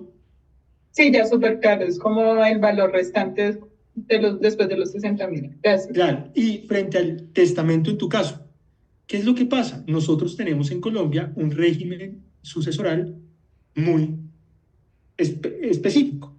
Si tú tienes un solo hijo, ¿qué es lo que dice la ley? Que en una sucesión sin testamento, ¿quién hereda? Pues tu hijo. Si tú montas un testamento para que diga que tu hijo hereda, pues estás haciendo algo que es redundante. Si vas a montar un testamento es por algo adicional. Por ejemplo, porque quieres dejar un albacea para que cuide los bienes en caso de que algo pase. Un albacea es un ejecutor testamentario u otra situación. Entonces, digamos que si yo tengo hijos, ¿quiénes son mis herederos naturales? Los hijos. Entonces, no tengo necesidad de hacer un testamento particular. Ahora bien, pueden haber otras necesidades adjuntas que toca revisar muy bien dentro del proceso sucesoral para ver qué quiero hacer. Vale, si es que digamos, ahí me quedó la duda porque nosotros tenemos cuenta en Happy, digamos, desde Happy pide un testamento, entonces por eso lo pensé. Claro, entonces te tocaría simplemente dejar un testamento para que el día que te pase algo, a tu hijo no le quede tan complicado recibir los recursos. Entonces, miren, mi mamá me dejó un testamento que dice que yo recibo todo. Ese testamento pues realmente cambia la situación sucesoral en Colombia, en caso que algo hubiera pasado, no, porque pues igual el hijo tenía el derecho por ley de recibir. Pero pues para efectos de Happy, como que va a ser lo que uno necesita. Ahora, ¿yo qué te recomendaría? Cambiarte de Happy para otro. Qué pena tener que decirlo así abiertamente. Cámbiate de Happy a uno que se preocupe por la gestión patrimonial del cliente y que tenga una cuenta con beneficiarios o al menos con cotitulares que permita una salida más ágil. Que la explicó muy bien, no sé quién, Luis, hace unos minutos. Y que lo vamos a ver con mucho detalle a continuación. No me gusta hablar así, no me gusta decir, pero pues incluso claro con ellos. Ustedes no se están preocupando por la gestión patrimonial de sus clientes. Alexandra. Gracias. Cuando una persona cede sus bienes en vida o su patrimonio, ¿hasta qué porcentaje puede ceder? Tú en vida puedes hacer todo lo que quieras con tu patrimonio. Tienes libertad para hacer todo lo que quieras. Ahora bien, hay ciertas situaciones que tienes que mirar cómo las haces, porque tú transfieres tu patrimonio a una u otra persona y al transferir el patrimonio a una u otra persona tienes que hacer negocios jurídicos. Entonces, cuando tú le transfieres el patrimonio a la persona, ¿qué estás haciendo? Le estás prestando, tú conservas la cuenta por cobrar. Entonces, en el momento de la sucesión tienes la cuenta por cobrar. Le estás donando. Entonces, tiene que pagar la ganancia ocasional y fuera de todo, las donaciones se tienen en cuenta dentro del proceso de sucesión. Se reintegran al proceso de sucesión, las donaciones hechas en vida. Le estás vendiendo. La venta que implica. Uno de los elementos de un proceso de compraventa, del contrato de compraventa es el pago del precio. Entonces, o te pago el precio o tienes toda la cuenta por cobrar del pago del precio. Entonces, mira que esa transferencia en vida es importante, pero toca hacerla bien. Y no necesariamente te salva el problema de la sucesión, porque tienes que hacer un negocio jurídico que te permita esa transferencia. Entonces, ese tipo de cosas son las que demandan toda la estructuración por parte de los abogados que nos dedicamos a los temas de gestión patrimonial. Entonces, la transferencia en sí toca revestirla de un ropaje jurídico y ese ropaje jurídico genera todas las complejidades legales y tributarias. Ok, y la última pregunta al respecto. Si yo no tengo hijos, ¿puedo hacer un testamento para, por decir algo, 2 sobrinos y ya cuando yo muera automáticamente queda con ellos? ¿Eso es automático? Sí se puede, pero hay que tener en cuenta que los padres son herederos forzosos. Entonces, si el padre quisiera pelear ese testamento, lo podría pelear. Así, o si algún representante del padre quisiera pelear el testamento, lo podría pelear. Entonces, yo tampoco tengo hijos, en mi caso. Yo le quisiera dejar todo a mis sobrinos. Entonces, en mi caso, yo estoy convencido que mis papás no lo van a pelear. Exacto. Pero si quisieran pelearlo, lo podrían pelear porque ellos son herederos forzosos. Claro. Ok, gracias.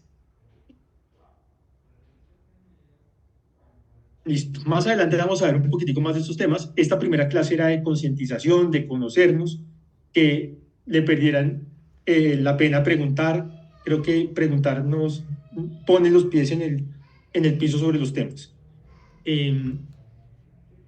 Ahora, nos queda media horita. ¿Por qué son importantes los impuestos? Algunas razones. La protección del patrimonio. Lo hemos visto, el estate tax. Tiene $1 millón en Estados Unidos y resulta con una tarifa efectiva de impuesto de las herencias del 38%, 35%.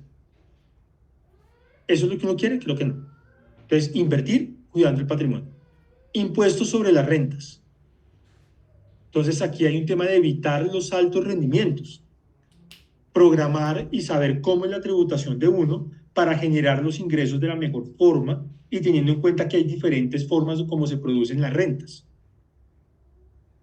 La tarifa progresiva es que como tenemos las personas naturales, una tarifa progresiva que es una escalera que vamos a ver con muchísimo detalle, quizás es el de los temas más importantes que quiero que aprendan en este curso.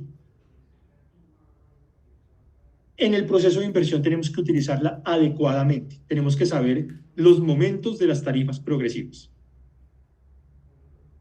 El interés compuesto.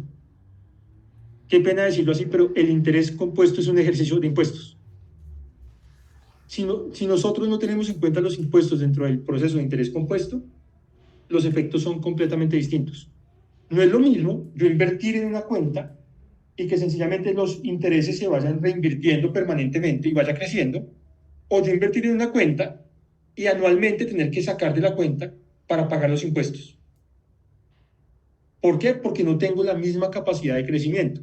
Mientras que aquí reinvierto todo, aquí tengo que reinvertir menos, digamos un 30% menos anual, y eso me afecta el interés compuesto.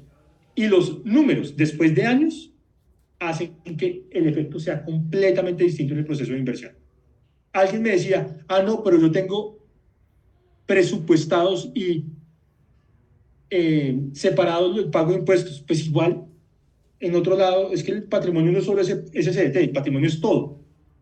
Y está perdiendo la oportunidad del interés compuesto en lo que tiene separado en el otro lado para pagar los impuestos, para tener ese proceso de inversión que en donde no está aprovechando, en donde está aprovechando adecuadamente el interés compuesto.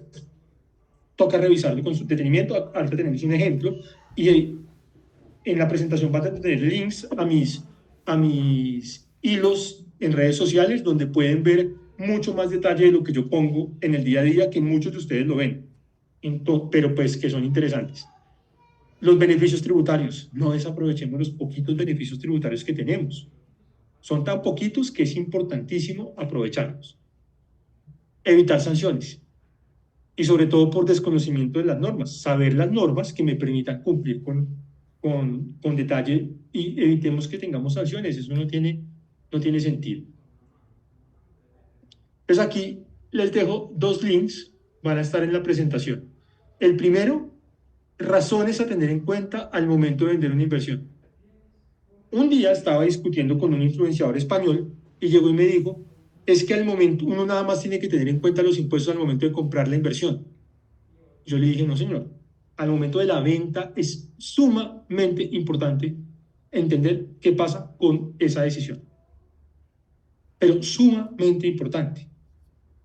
Y hice este hilo que van a tener la presentación, las enviamos mañana temprano, y si quieren acceder a él y leerlo, hay como 10 razones. Y además otros tuiteros amigos míos me ayudaron a complementarlo y darme más razones. ¿Por qué en el momento de venta es tan importante uno tener en cuenta lo que está haciendo? Por ejemplo, para aprovechar una tarifa de ganancias ocasionales desde jugo, o por el tema de seguridad social. Segundo, hoy escribí un artículo en LinkedIn que es las inversiones. En las inversiones los impuestos son planeables y una elección. Y me gustaría que lo leyeran. Entonces aquí les dejo el link para que ustedes simplemente le den clic y puedan acceder a ese recurso. Interés compuesto. Sí que es importante en los procesos de inversión el interés compuesto. Incluso ustedes han siempre escuchado la frase de Albert Einstein, que la octava maravilla del mundo es el interés compuesto. Y por allá una persona que se dedicó a gestión patrimonial hace muchos años, que era el barón Rothschild, la completó. Sí, el interés compuesto es la octava maravilla del mundo, pero cuando se junta con los impuestos y una adecuada gestión de impuestos, es la única maravilla del mundo. Entonces, si ustedes invierten en el largo plazo, esto sí que es importante, el interés compuesto. Y ahí suena, en el corto plazo, como inviertan, el interés compuesto es importante. El interés compuesto es que si yo invertí 1 hoy y gané 30, y gané pues el 30%, ahora tengo 1,30. y en el siguiente proceso de inversión ya no estoy invirtiendo 1, estoy invirtiendo 1.30, y al invertir 1.30 y volver a ganar el 30%, pues voy acumulando y generando una bola de nieve en el proceso de inversión. ¿Qué hicimos acá? Con un amigo financiero, hicimos todo un cálculo en una tabla durante 20 años de un proceso de inversión. En la fila de arriba, impuestos pagados, se invirtió, perdón, fue desde el comienzo, se invertían 100 por 20 años, pero digamos que no había inversión cada año, sino se dejaban esos 100 para hacer un proceso de inversión. El impuesto era el 30% para todos los años. Si hacíamos ese proceso de inversión con esa rentabilidad, que aquí no estaba, pero creo que era una rentabilidad del 10%, no me acuerdo bien, ¿qué hacíamos? Invertíamos 100 y el neto al final de los 20 años era 386, pagando la suma de 30% por año, un 122,99 de impuestos y una rentabilidad anual del 7%. Efectivo, teniendo en cuenta ese proceso de inversión. Pero si pagábamos solo al final, el proceso de inversión, o iniciábamos con 100 y al final el neto eran 500, incluso pagando impuestos de 171, y la rentabilidad anual era del 8.39%. Lo hice yo, abogado. Le dije, haga usted lo mismo a mi amigo financiero. Le dio exactamente el mismo resultado y por eso se los traigo acá. Miren, ¿cuál es la diferencia? La diferencia es que en el de arriba, ¿cuánto estaba invirtiendo? El 70% de la rentabilidad anual. En el de abajo, ¿cuánto estaba reinvirtiendo? El 100% de la rentabilidad anual. Al final, claro, pagué muchísimo más impuesto, pero es que también había generado mucho más rentabilidad en el proceso de 20 años. Y la rentabilidad anual, 8.39% frente al 7%, paga la vida anual de una persona en un proceso de inversión o un patrimonio grande. Entonces, aquí, ustedes que son más financieros que yo, todos sus comentarios.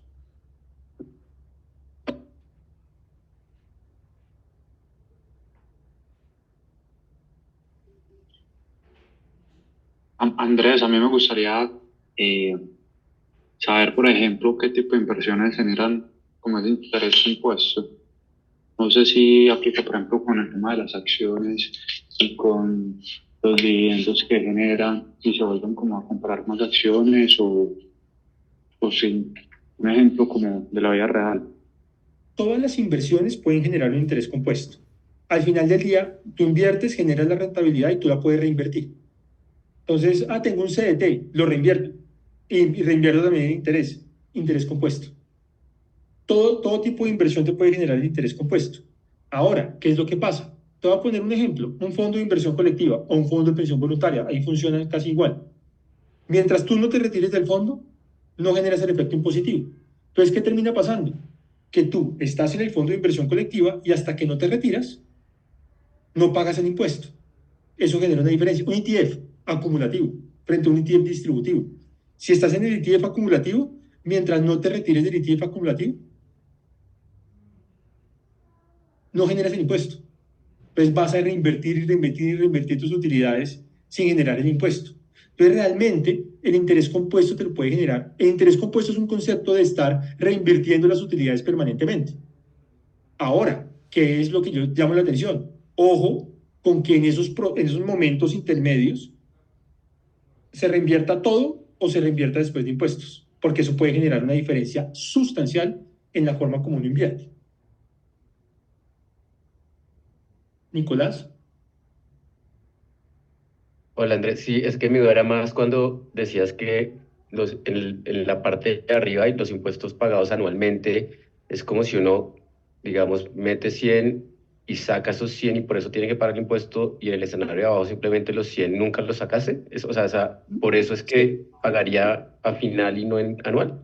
No, es que es la configuración de cada tipo de inversión. Puede ser que tú tienes un CDT y lo que haces tú, a mí me gustan los CDTs y coges que tienes CDTs anuales, por ejemplo, o CDTs trimestrales y reinviertes el CDT trimestral. Pues en cada trimestre te genera ingresos y al final de cada trimestre tienes que causar un ingreso que te genera el pago de impuestos. O, por ejemplo, tú tienes un fondo de inversión colectiva en cambio, que no retiras y como el fondo de inversión colectiva tiene diferimiento, en la mayoría de casos, pues sencillamente hasta que no retires no generas la salida del fondo. Entonces ahí de pronto estás reinvirtiendo. En un ETF lo mismo, en un fondo de pensión voluntario. Entonces la diferencia está en entender el tipo de inversión y entender cuándo causa el ingreso y cuándo tengo que pagar el impuesto. Eso me genera toda la diferencia en el largo plazo. Ok, gracias. Juan Manuel. Andrés, quería preguntar algo. Yo por ahí pues he visto que si es una inversión en bolsa, no aplicaría impuesto de renta ordinaria ni impuesto de ganancia ocasional, ¿cierto? Entonces, por ejemplo, en el caso pues de las acciones, digamos que no aplicaría lo de que esos dividendos se paguen al final, porque uno no decide eso, sino que eso está estipulado en unas fechas, que se suele hacer varias veces al año y ya está. Pero de todas maneras, sobre esas ganancias, por ejemplo, en dividendos o en caso tal de que yo venda mis acciones, ya sea que lo haga antes de los 2 años o después de los 2 años, igual no estaría pagando ese impuesto de renta ni el de ganancia ocasional, ¿cierto? Entonces, simplemente en cuanto recibo mis dividendos, pues los reinvierto y ya está, pero o sea, en el caso de la bolsa no tendría que preocuparme por esa parte, o lo estoy entendiendo muy mal. Usualmente en la utilidad en venta de acciones eso no es grabado, porque hay una norma, las acciones listadas en bolsa colombiana, no es grabado. Pero los dividendos sí son grabados, sí tienen impuesto. Entonces, no está mal, o sea, no es que les diga que entonces no invirtamos porque siempre tenemos que buscar que el interés compuesto sea completo, sino que si nuestra función o lo que estamos buscando es interés compuesto, tengamos esto en cuenta dentro de nuestra toma de decisión, que al final de los días la toma de decisión nos ayude a preservar de la mejor forma el interés compuesto, sobre todo en inversiones de largo plazo. Entonces, cada persona toma sus decisiones de inversión de acuerdo, entre otros factores, en lo que más les gusta, y lo importante es conocer los diferentes efectos para uno tomar la mejor decisión. Listo. Ulises. Sí, Andrés, a ver, he visto en tus redes, digamos que la aplicación de los beneficios tributarios aplica para personas que no están obligadas a llevar libros de contabilidad. Pero, digamos, hay una situación y quisiéramos que, o al menos yo quiero que si tú puedes ampliar o proyectar, ¿cuándo verdaderamente una persona, por decir un inversionista de a pie que invierte en la bolsa de valores, debe llevar libros, ¿cuándo está obligado a llevar libros de contabilidad? Okay, porque entiendo que el beneficio tributario aplica solamente para las personas que no llevan libros de contabilidad. Pero el del componente inflacionario únicamente, que es el que vamos a hablar en su momento también. Y el tema de llevar libros de contabilidad es cuando uno es comerciante, cuando realiza de manera habitual y profesional actos de comercio. El artículo 20 del Código de Comercio dice cuáles son los actos de comercio. Entonces, a la persona que le interese el tema, muy interesante que lea el artículo 20 y vea si está cayendo en alguna de esas actividades de comercio. Hay una que es invertir y comprar y vender acciones, por ejemplo. Entonces es bien complejo el tema, es un tema que no se habla mucho, pero pues que digamos que es importante que cada vez se tenga más conciencia sobre él. Y tú pegas en un punto crítico de los procesos de inversión.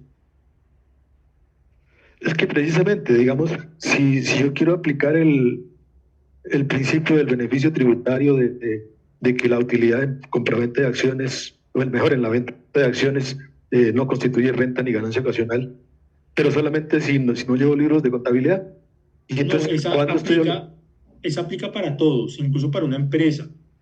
Eso, el tema de que el beneficio tributario que solo aplica a personas que no están obligadas a llevar contabilidad es el componente inflacionario que aplica para títulos de renta fija sobre todo y para CDTs. Pero la utilidad en venta de acciones no tiene esa condición. Pero tú dices que el artículo 20 habla de la persona que compra y vende acciones, estaría Claro, obligado a llevar contabilidad. pero esa es otra cosa. Esa es algo que es para ser comerciante o no, pero eso no determina que el beneficio tributario esté abierto para todos, sea comerciante, sea no comerciante, sea una empresa, sea no sea una empresa. Ese es un beneficio tributario para todos, es un beneficio tributario fabuloso. La utilidad en venta de acciones es un ingreso que no constituye renta ni ganancia ocasional, salvo que se venda más del 3% de las acciones en circulación en el respectivo año gravable. Dámoslo así hasta en memoria. No tiene la condición de la contabilidad.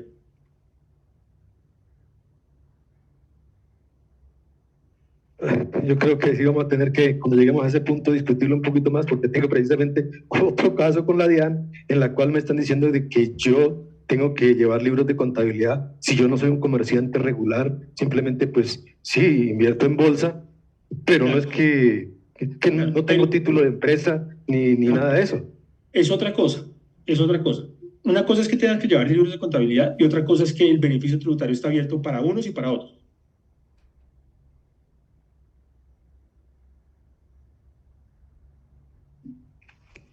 Bueno, realmente no me quedó muy claro, pero... No, lo que pasa es que estás mezclando dos temas. Un tema es si una persona tiene que llevar libros de contabilidad o no. Y otra cosa muy distinta es el beneficio tributario en compra y venta de acciones. El beneficio tributario para la compra y venta de acciones no está supeditado si tú llevas contabilidad o no. Lo puede llevar cualquier persona, contribuyente. Otra cosa es que algunas personas tienen que llevar contabilidad, pero ese beneficio no está atado a la condición de llevar contabilidad o no. Pero entonces dejando Si a un alguien en lado... la DIAN te está pidiendo que para llevar ese beneficio tienes que no llevar contabilidad, ese proceso se va a caer.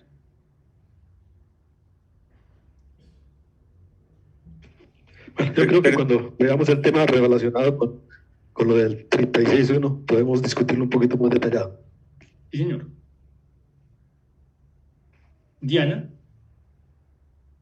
Andrés, yo tengo otra pregunta y es esto. Bueno, yo estaba viendo este cuadro que tú pones acá y el otro día también te estuve escuchando algo sobre algunas cosas que eran distributivas y acumulativas que yo creo que en parte tiene que ver con esto que tú dices. Yo soy muy nueva en esto, impuestos, no tengo ni idea, pero empecé a seguirte y empecé como a escuchar algunos términos.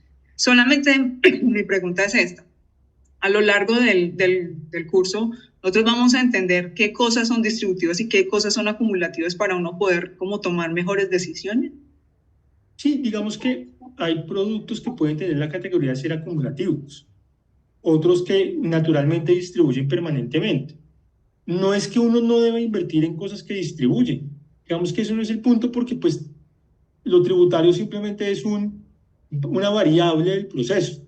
Si hay muy buenas inversiones que distribuyen y además que generan o que entregan una diversificación financiera adecuada para el portafolio, teniendo en cuenta además las diferentes variables macroeconómicas que hacen que tenga otro tipo de activos, el portafolio, fabuloso, pero que uno sepa a qué se sujeta desde el punto de vista de impuestos y seguridad social. Es lo importante. Y hacia allá vamos. Bueno, señor, muchas gracias.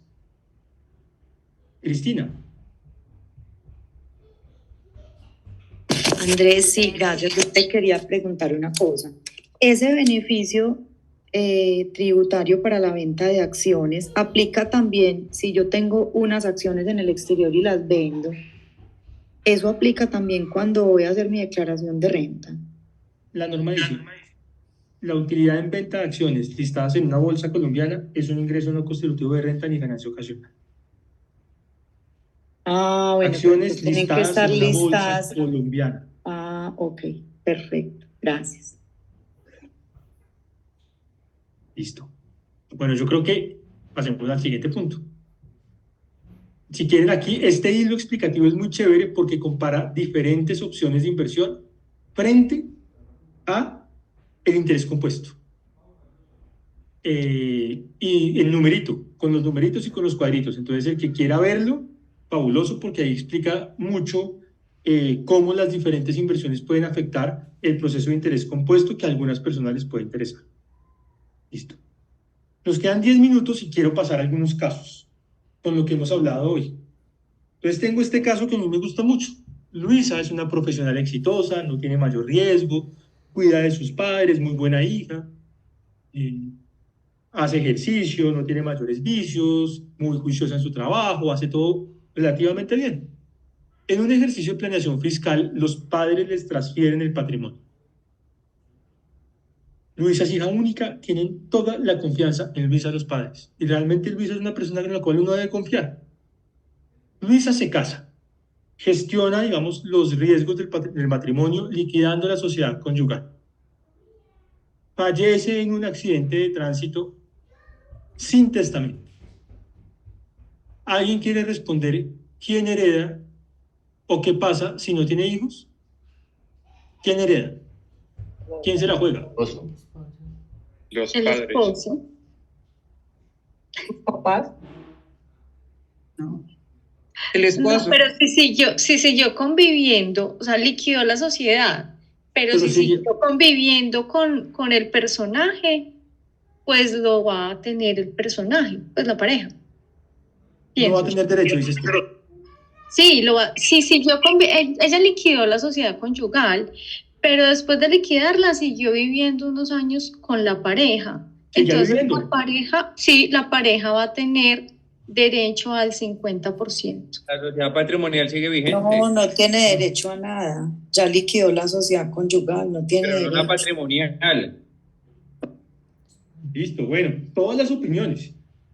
¿Cuál es mi opinión? Mi opinión es, en ese proceso, en el momento del fallecimiento de Luisa, primero hay que liquidar la sociedad conyugal, que no existe, entonces no hay que liquidar nada. Luego viene la herencia.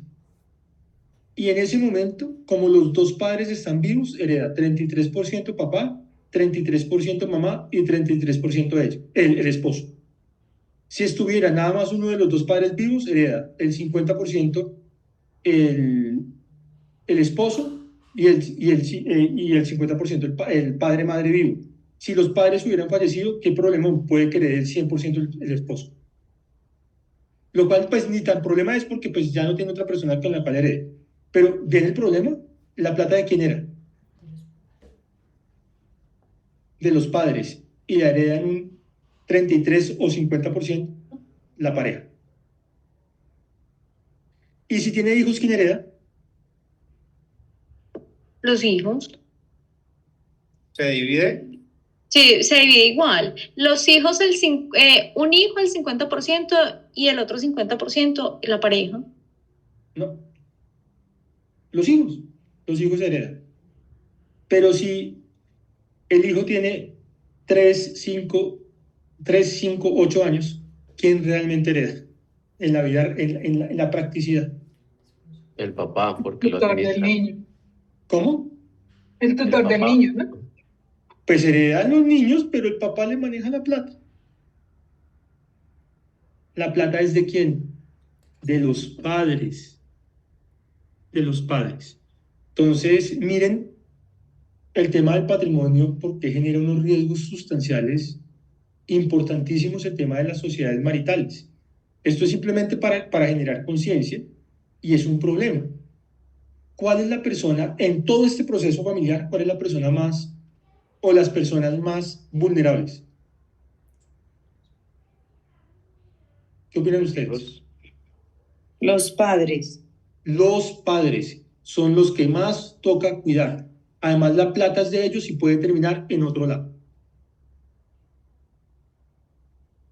Andrés, yo tengo una pregunta. Qué pena, yo no alcé la mano. Qué pena. Mira, yo tengo un caso parecido a esto. Pues no, o sea, no ha pasado profesional exitosa, nadie murió, no, bueno. Pero hay algo, digamos, como similar en mi casa que a mí me gustaría como entender por qué el marido hereda. Mira, mi hermano no tiene hijos, ¿cierto? Está casado, pero tiene unas capitulaciones matrimoniales firmadas.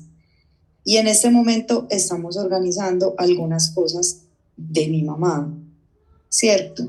Y estamos analizando la posibilidad de poner los bienes de mi mamá en nuda propiedad, ¿cierto? Pero como él tiene esas capitulaciones firmadas con su esposa, digamos que la abogada que nos está asesorando nos ha dicho pues que al tener esas capitulaciones firmadas, si mi hermano se muere, espérate que creo que me trabé, ¿cómo es que si mi hermano se muere, su esposa no hereda nada? ¿Cuál es la diferencia entre unas capitulaciones matrimoniales o la liquidación de la sociedad conyugal para efectos de herencia? Yo discrepo mucho de esa posición. ¿Por qué? Porque cuando uno mira los órdenes sucesorales, en el segundo y en el tercer orden sucesoral están, en el segundo, primer orden los hijos, segundo los padres y la pareja, el cónyuge, y en el tercer orden los hermanos y el cónyuge. Puede que uno pueda encontrar alguna discusión legal para que no entre, pero en una situación patrimonial se trata de no generar riesgos. ¿Cuál es la salida? Tener testamento. ¿Por qué? Porque es que los padres sí son herederos forzosos, pero la pareja no. Entonces, adicionen a ese proceso un testamento donde diga claramente él que en el momento de su fallecimiento los padres son los que reciben los activos. Y con eso protegen el riesgo de la liquidación de la sociedad conyugal a través de la capitulación y de una discusión sucesoral a través del proceso de herencia y los órdenes sucesorales. La solución es el testamento. Por eso, pero las capitulaciones matrimoniales no hacen que el marido de uno no tenga derecho a los bienes de uno. No, pero en la liquidación de la sociedad conyugal, no en la liquidación de la herencia. Las capitulaciones matrimoniales son para la liquidación de la sociedad conyugal.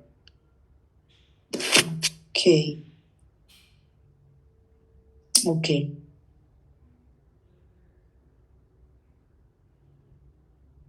Yo prefiero evitarme esa discusión. Algunos abogados dicen, esa discusión no se da porque eso nada más es cuando hay una figura que se llama la porción conyugal, pero yo prefiero evitarme la de plano y hagamos un testamento que vale 350.000 pesos y nos evitamos el problema de cualquier discusión.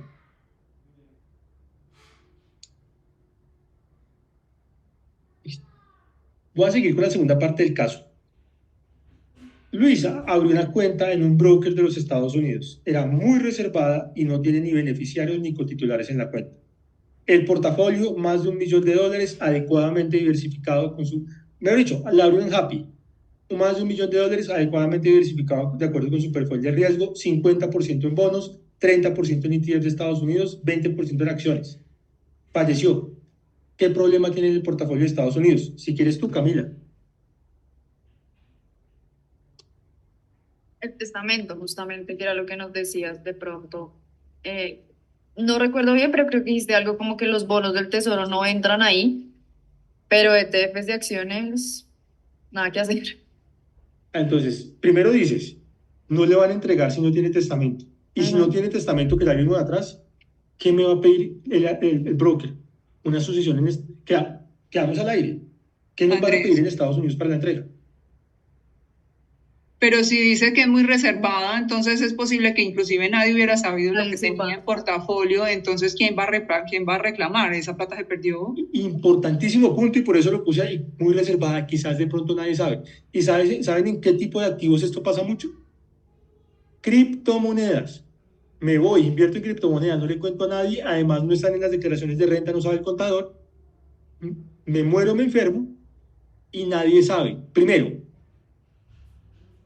que existe y segundo, usarlas, porque los que invertimos en criptomonedas sabemos que esos mecanismos no son sencillos. Así sea Binance, no es sencillo. Toca saber usarlos. Entonces, muy importante tu punto. ¿Quién lo dio? Diana. Perfecto, muy importante, muy reservada.